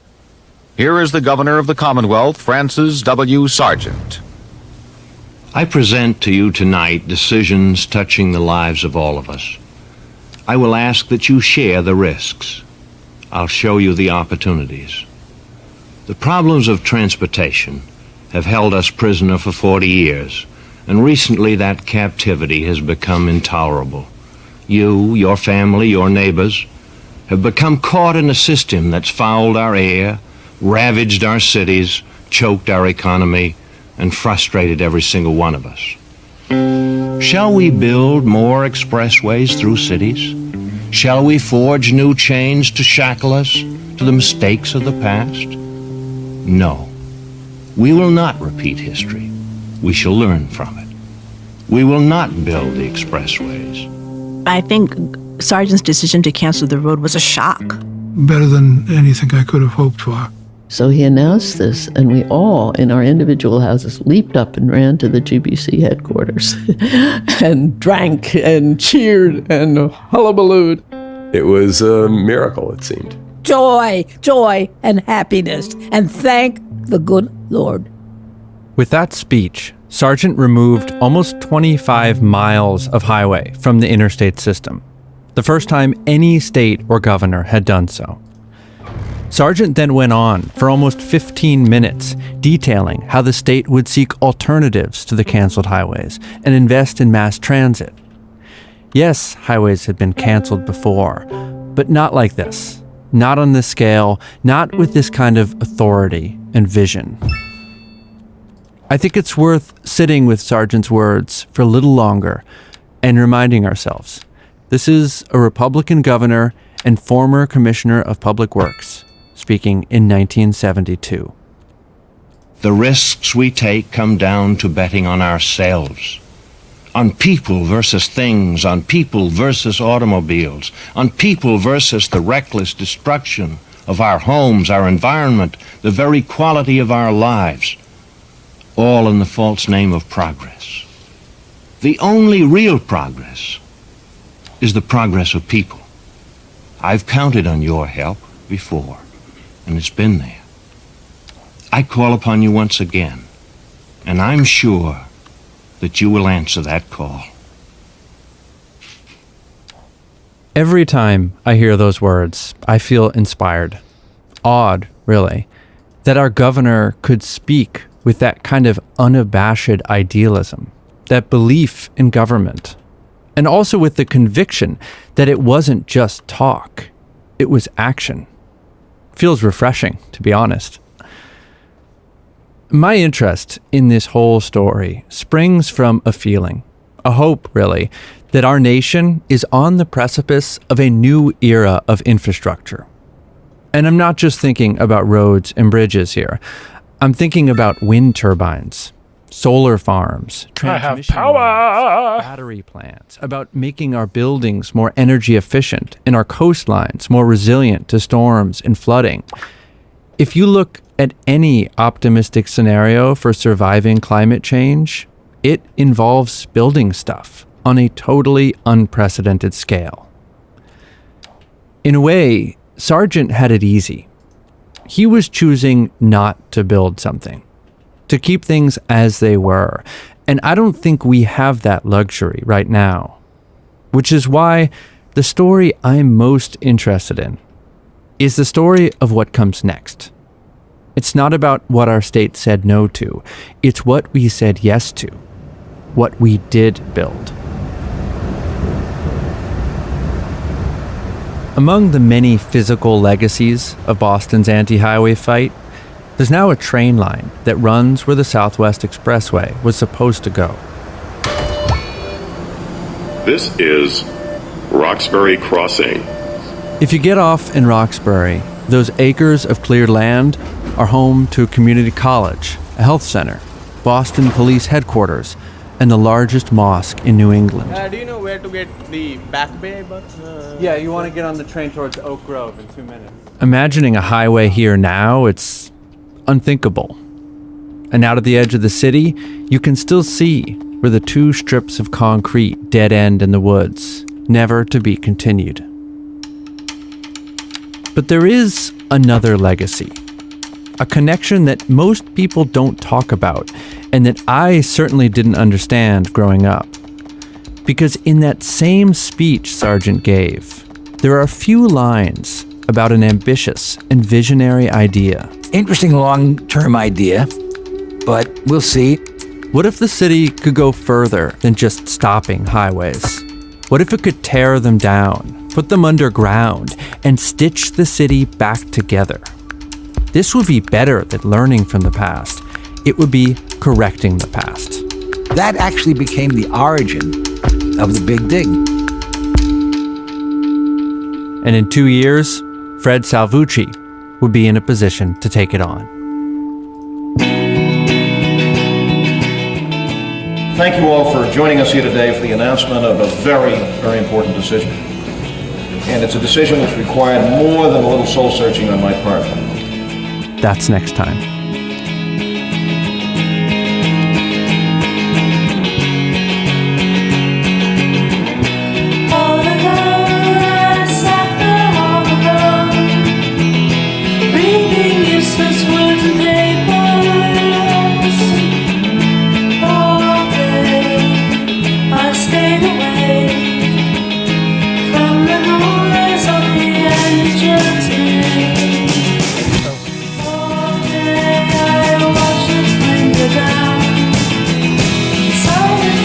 Pretty cool. Rail transit that's grade separated is a big investment, but it really pays off when the land surrounding the station is absolutely ripe for redevelopment. You know what doesn't pay off though? Having half the station area ruined because there's a 12-lane freeway running right up against it. The successes and challenges of Seattle's Link Light Rail and what we can all learn from it coming up next. This is City Nerd, weekly content on cities and transportation. Viewer-suggested topics always welcome, and there's no viewer comment here, just the fact that because I was born and raised in Seattle, I do come back here a lot, and it is a very interesting place to observe many aspects of cities and transportation in their natural habitat.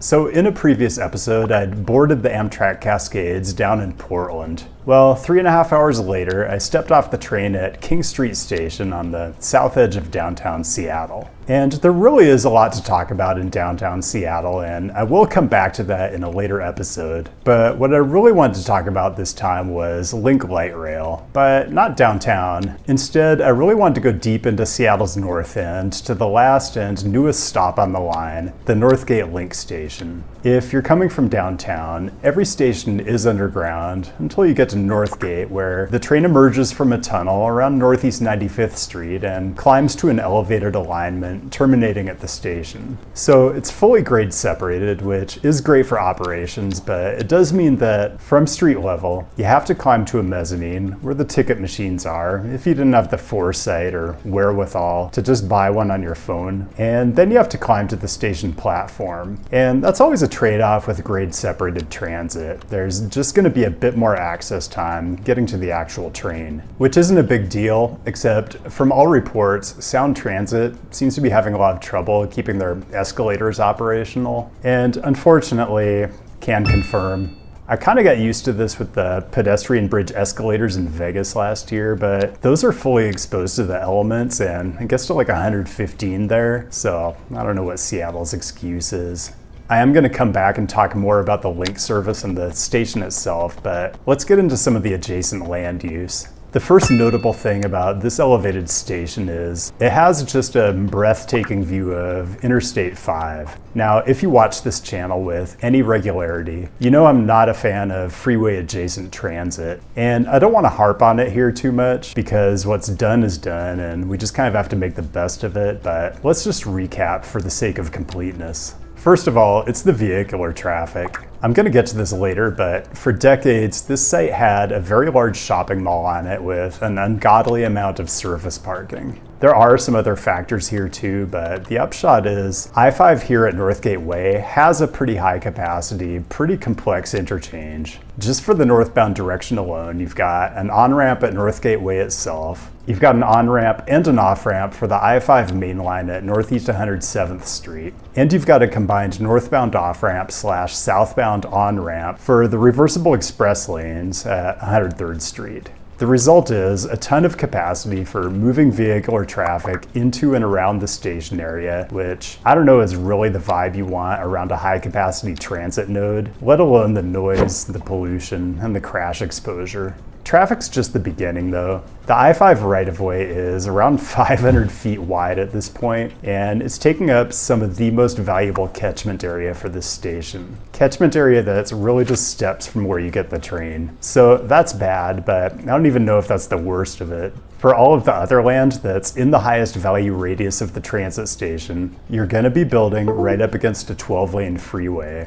I just want to be crystal clear about what the research says about health outcomes for people who live next to a freeway and are consistently exposed to massive quantities of the tailpipe emissions and fine particulate matter that come from tires and brakes. You can do your own research, I guess, but the American Lung Association says if you live within about a quarter mile of a freeway, you're at significantly increased risk of asthma, impaired lung function, cardiovascular disease, and dementia. And it's not as if I don't understand why freeway adjacent transit gets built.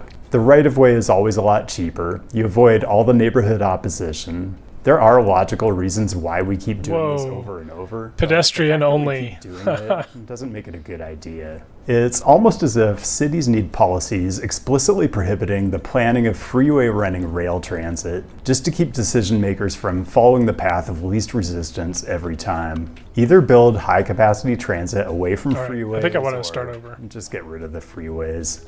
Sorry, I just had to get that rant out of the way. Let's talk about bus connections, which are extremely important here because this is now a major transfer point. But first, let's acknowledge that there has been a transit center here for a long time, since 1992, I believe, and it basically got decommissioned when the Link station opened last year. But the whole thing with all the sawtooth bus bays is still around. It's just a layover station now. So the bus bays have all been relocated and they surround the base of the Link station now. And there's all kinds of buses here. Tall boys, regular boys, bendy boys. And Seattle can be a little confusing because instead of a single regional transit agency, you do have a few different agencies operating, but the connections to the Link station are about as convenient as they can possibly be. Okay, let's talk about the state of transit-oriented development in the area around the station that's actually developable, because transit-oriented development and leveraging this huge investment in rail is really the whole game here. And I want to be fair about this because the area is clearly not what it should be yet, but this is a good place to talk about one of my pet peeves, the park and ride. And look, I get it. Northgate is the last station on the line, and I'm not totally opposed to having park and rides at the very last station. But keep in mind, Northgate's days as the northern terminus of Line 1 are numbered, so the park and rides that exist here are mildly well used today, but there's still way too much of it, especially considering that, thankfully, parking isn't free. And I think at least one of these structures is a bit of a white elephant from when Northgate Mall was still operating, but this is like 8 a.m. on a weekday morning and it is desolate. Okay, what I want to talk about now is what the actual plan for the Northgate station area is, because clearly it's nowhere near built out. First of all, recognize that Northgate is a designated regional growth center in the Puget Sound Regional Council's Vision 2050, which means that at a regional level, we want to direct growth where we have the greatest co-location of dense housing, employment opportunities, services, and mobility options. That means we have to have strong station area planning, and for that, the City of Seattle worked on zoning and an urban design framework that would really help guide the kind of development the region needs around the station area. So what we're really talking about here is transit-oriented development. When you're doing station area planning, this is a little broad and categorical, but you usually consider the area within a quarter mile extremely high value for transit accessibility.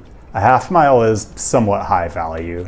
A mile out gets more marginal, and further than that, you're just catching people biking, connecting via transit, or driving to the park and ride. Now, remember that the region is settled on a light metro system, at least north of downtown, that has very limited stops. I mean, spaced 1 to 2 miles apart. So the upside of this is it's built for speed. There are only 4 stops between Northgate and downtown Seattle, so it's a 16-minute ride. And to say that's competitive with driving, considering gravel traffic, roads is the understatement of the year.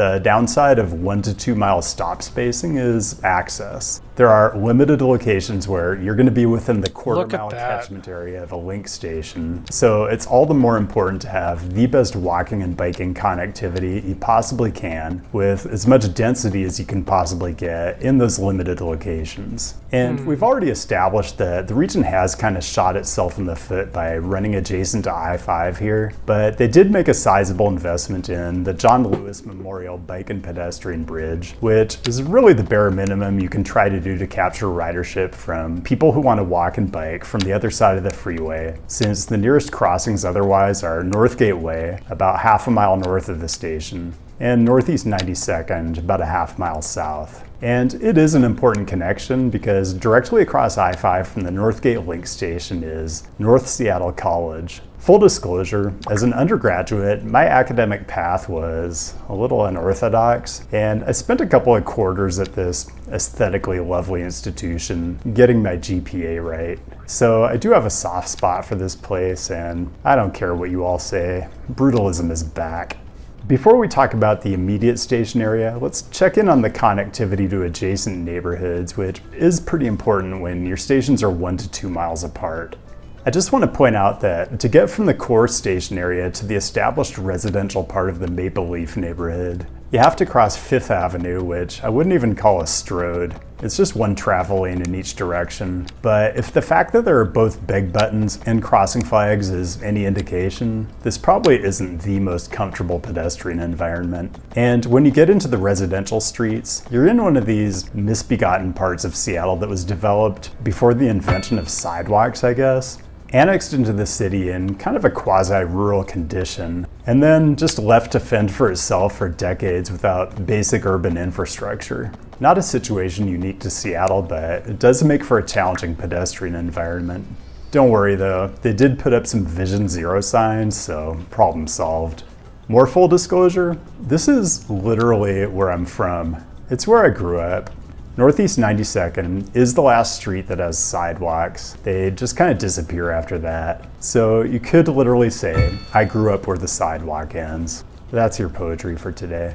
Okay, in a minute I'm going to get to the very heart of this, which is what's happening in close proximity to the link station, at least the part that isn't covered by a 12-lane freeway, including redevelopment of one of the great historic shopping malls of the 20th century. But first, quick reminder to drop a like on the video, hit the subscribe, and the bell, especially if you're enjoying this very location-specific city visit. I do have more cities on the docket, including Houston, Texas, in the very near future, so follow on the apps for bonus stuff, and consider supporting directly on Patreon if you want to help make this kind of content pencil out. Also, when I do these city visits, I'm generally open to doing meetups. Time's a little crunched for Houston, but I did do a group bike ride on Lake Washington Boulevard, which the city of Seattle closes to cars a few weekends every summer. And the bike ride was followed by sort of a reception at an adult beverage establishment. The turnout was kind of mind-blowing. I literally talked to people nonstop from 10:30 in the morning to like 5 p.m. And the thing I heard the most was, wow, this must be very exhausting for you, which is understandable since I am a confirmed introvert. But I have to tell you, spending time talking to people who kind of already decided they like you and who care about the same things you care about is sort of the opposite of exhausting.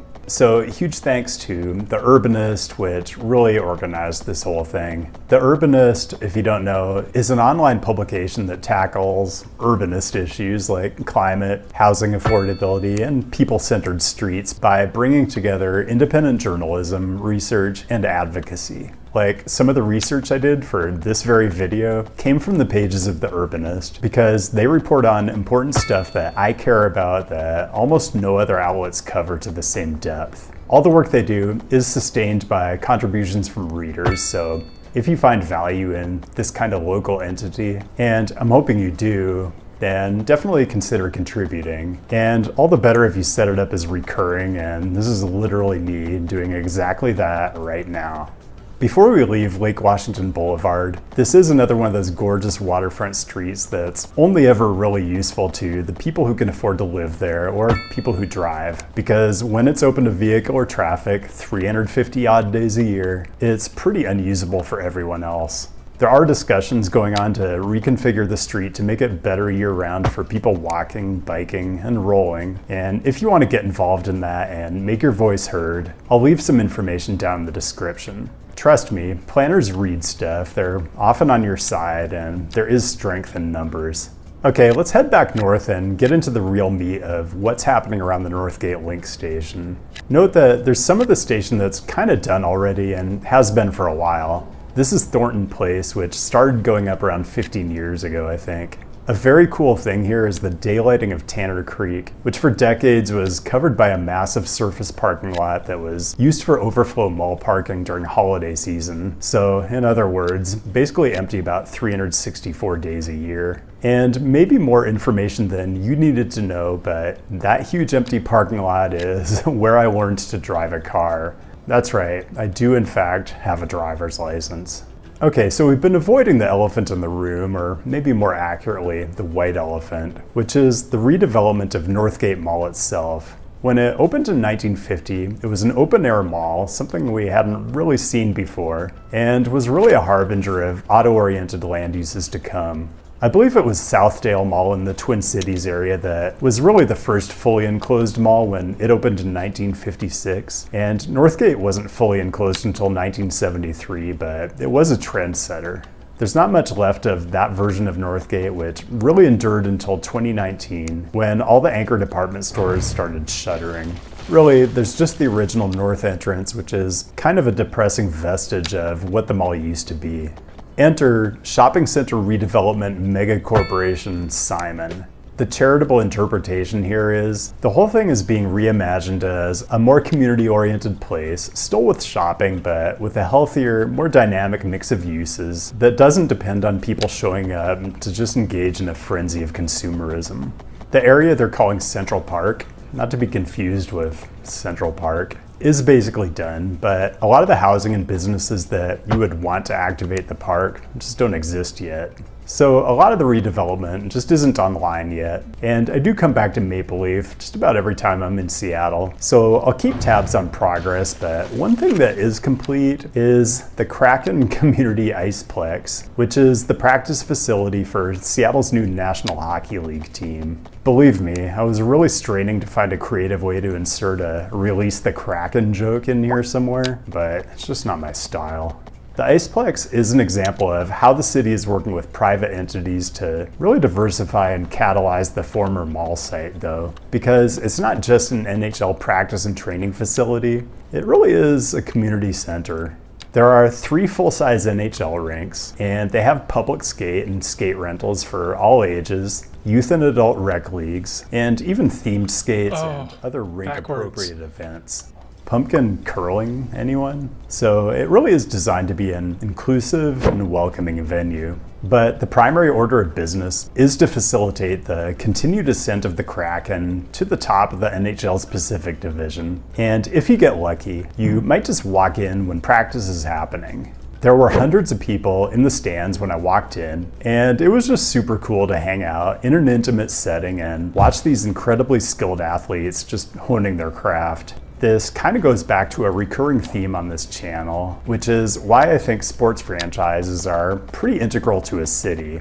People, not everybody, but a lot of people, feel a strong identification with these elite athletes and with a team that represent their city in battle with other cities. What else? Yeah, you can watch practice while you're having a coffee and working on your laptop.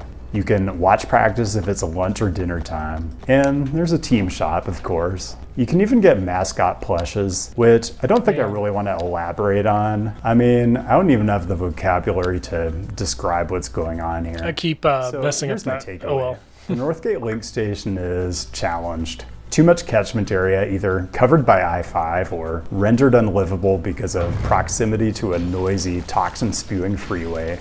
Too much space dedicated to parking. Not enough of the intended development far enough along yet, although it is happening. And yet, it is busy. Northgate Station now has the most boardings of any station on the system, and Link broke ridership records, pre-pandemic ridership records, this summer. Thanks, Swifties. The trains were crowded every time I rode them, and it's going to get a lot busier when we get the Linwood extension and the full East Link online. But this system already needs to run more trains like yesterday. There really wasn't anything I saw on this trip that contradicts what I found in my video on the fastest improving US cities, which put Seattle at number 1. And being the most improved US city when it comes to curbing car dependency is maybe a bit of a low bar, but one thing you can say about Seattle is when it comes to urbanism, people absolutely show up. And that's all I've got. Thanks for joining today, and thanks to the patrons, one of whom really got the ball rolling on this whole meetup event. You know who you are. And of course, thanks to the folks at The Urbanist who did all the heavy lifting to organize the group bike ride on Lake Washington Boulevard and the meetup at Machine House in Columbia City. It was super fun, and as always, keep the great topic suggestions coming. I'll be back with the new installment next week, and I'll see you then. Such a perfectionist on this. Dang it. Okay,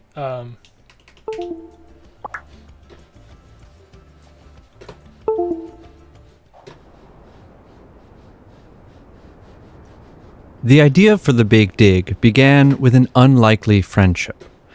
During the highway debates in the early 70s, okay, Fred we'll continue Salvucci, this. one of the highway opponents, went to a ton of meetings. And across the table at many of those meetings was a man named Bill Reynolds.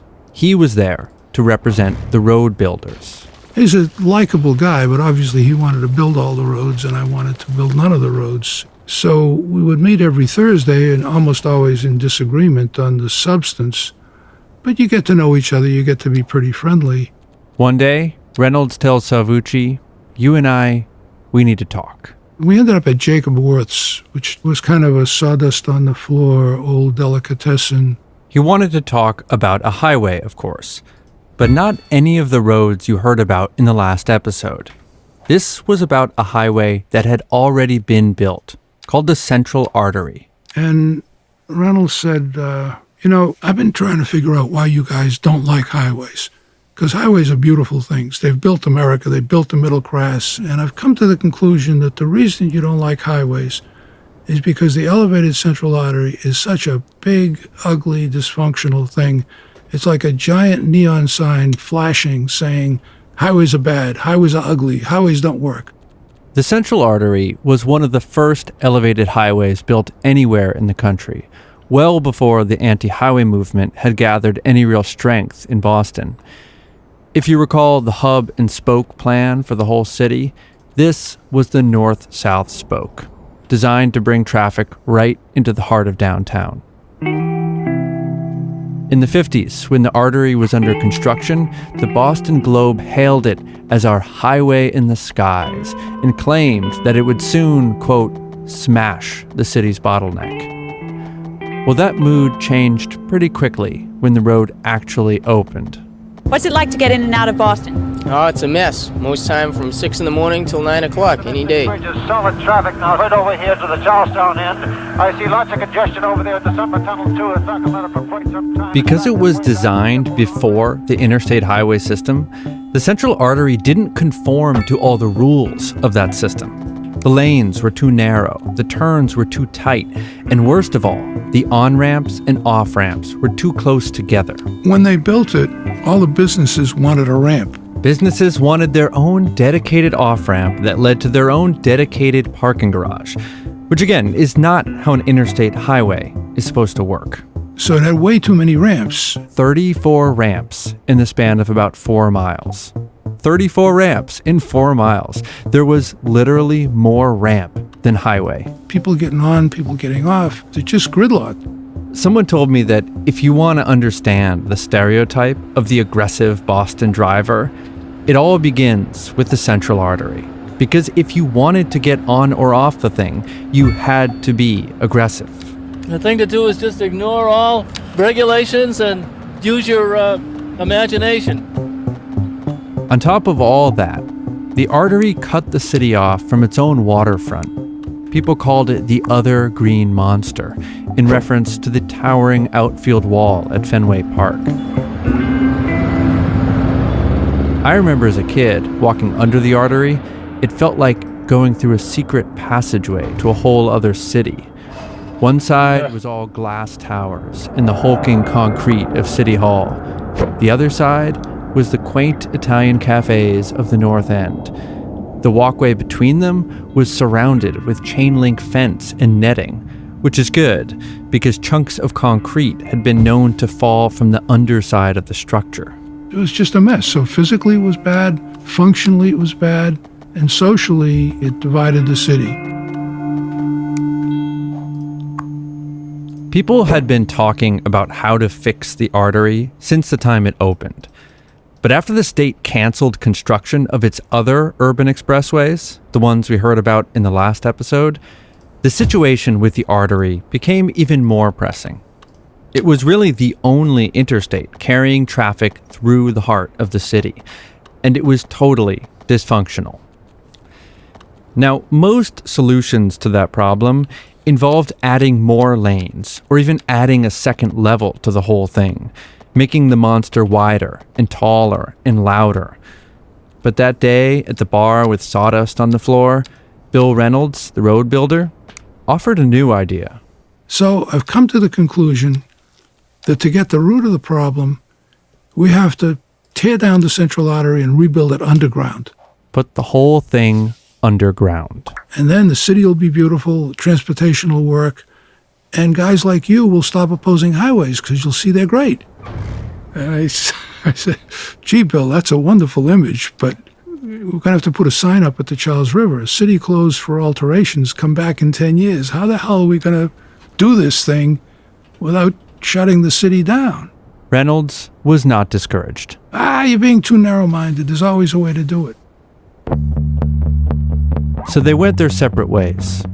But Salvucci couldn't get the idea out of his head. I was walking under the central artery all the time. From City Hall, I'd go across to the North End, and in those years you could get a dish of macaroni and beans for $1. And on those lunchtime walks, he started looking around and realizing just how much space there was underneath the structure of the artery. Maybe enough to actually dig a tunnel while you keep the elevated highway up and running, meaning traffic would never have to stop. So I said to Bill, I think maybe that thing could be built. He said, of course it could be built. Burying the central artery was in itself an ambitious and radical idea. But the project we now know as the Big Dig would be even more ambitious than what Reynolds and Salvucci batted around at the bar. Because the central artery would only be half of it.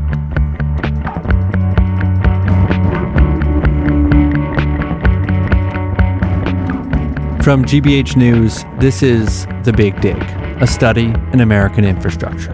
I'm Ian Koss. There are a lot of great ideas that never get built.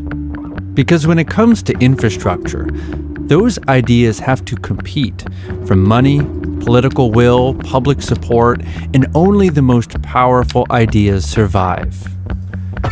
Well, from the moment of its conception, the idea of burying the central artery was locked in competition with another big idea, a bitter rival. The people behind these two projects were so philosophically opposed that Salvucci compared their struggle to the Wars of the Roses, the bloody, ongoing conflict that rocked England in the 15th century. The factions in that conflict famously displayed their loyalties with either a white rose or a red rose. You wore one or the other, but not both. That's how it was in Boston in the 70s with these two rival projects. Both happened to be tunnel projects, but where one tunnel promised to stitch the city back together, the other threatened to tear it apart further. And that left Fred Salvucci in a tough position, right in the middle. This is part 2, Unholy Alliance.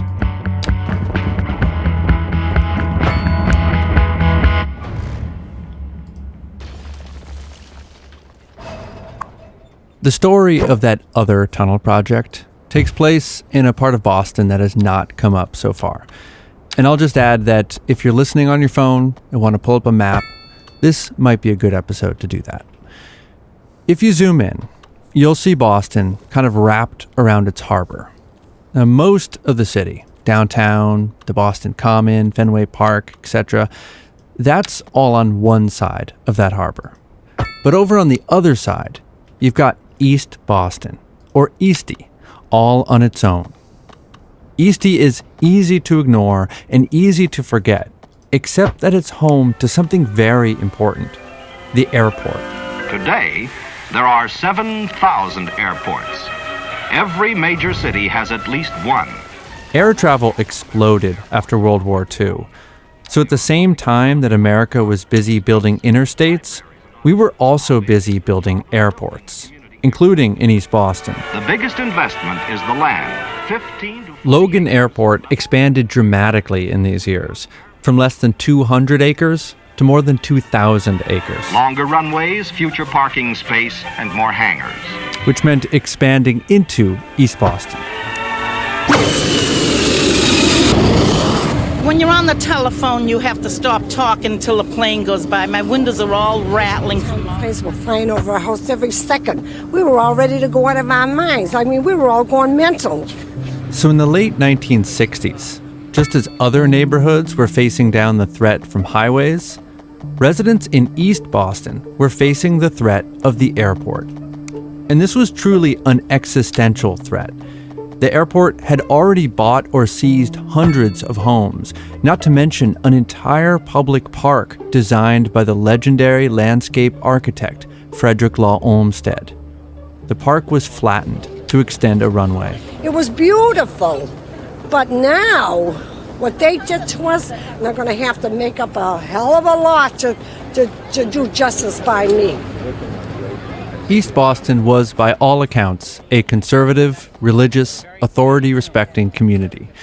This is not where you came for anti-war rallies or civil rights marches. But for some in the neighborhood, the airport would turn them into activists. One of those activists was a woman named Anna DeFranzo. Anna DeFranzo is a fifth-generation East Bostonian and on more committees than Dolly Madison. In this footage, DeFranzo stands in front of a wooden triple-decker house, the kind that you see lined up in tidy rows all around Boston. She's in her early 60s and can't be much more than 5 feet tall. You heard the airplanes where I lived before. They were there all the time. It seems to have a sense of community that I don't know. The people have been here a long time, haven't they? Yes, they have. This is a very, very close community. I understand that you're a rabble-rouser now. Well, I've been called revolutionist, a rebel-rouser, and everything else. But when I believe I'm fighting for something that's right, I'll fight. I don't care what they call me. For Anna DeFranzo, the breaking point came in 1968. The airport was trucking in loads of dirt to expand runways out into the harbor, and those trucks went right down her neighborhood's main street, appropriately named Maverick Street. Hundreds of trucks a day. So then we had a meeting, all the mothers of Maverick Street, and we figured we'd get together, and this time we would fight. 30 women and children, some of them in baby carriages, parked themselves in the middle of Maverick Street and blocked the trucks. Mary Ellen Welch was one of the other local women who took to the street that day. When the first truck came, they were screaming and hollering at us. Get out of the way, we'll run you over. They were tooting, the horns. It was scary. But the women didn't move. We just stayed there. So they called the cops.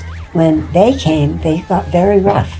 And they would take you by the shoulders and shove you from the street into the steps of somebody's house or the fence. Very rough because the women wouldn't leave. In a twist of fate, Fred Salvucci had a front row seat to this whole drama. He was working for the city at the time and was stationed at a small city hall outpost in East Boston, just down the street from where the protest was happening. I was urging him to not do it because I was afraid they were really going to get hurt. And even though Salvucci tried to stop the protest, he sympathized with the residents. He even encouraged the mayor, his boss, to take their side. I'm not here to grandstand. I'm here as your mayor. The mayor did come out to meet with the protesters, and by the end of that week, the mothers of Maverick Street had won their first victory. The trains won't roll tomorrow! But more importantly, DeFranzo and the others had sparked a movement. John Vitagliano got involved with that movement a couple years later, in the early 1970s. When I had heard about Anna DeFranzo, I had pictured this 300-pound biker, tattoos on her arm and everything else, smoking a cigar. So I walked into the room, and Anna's at the head of the table as the chair of the group. There she is. There's my alarm. Grandmotherly type. I have no time to mess around. John, come on in. Sit down. That day, Anna took John under her wing. And I'm so glad that she did. He was amazingly effective. By this time, in the 70s, the battlefield... All right.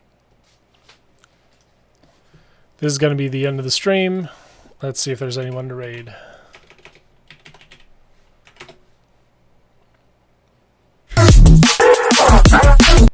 All right. Dylan Burns is streaming. Well, I better raid him.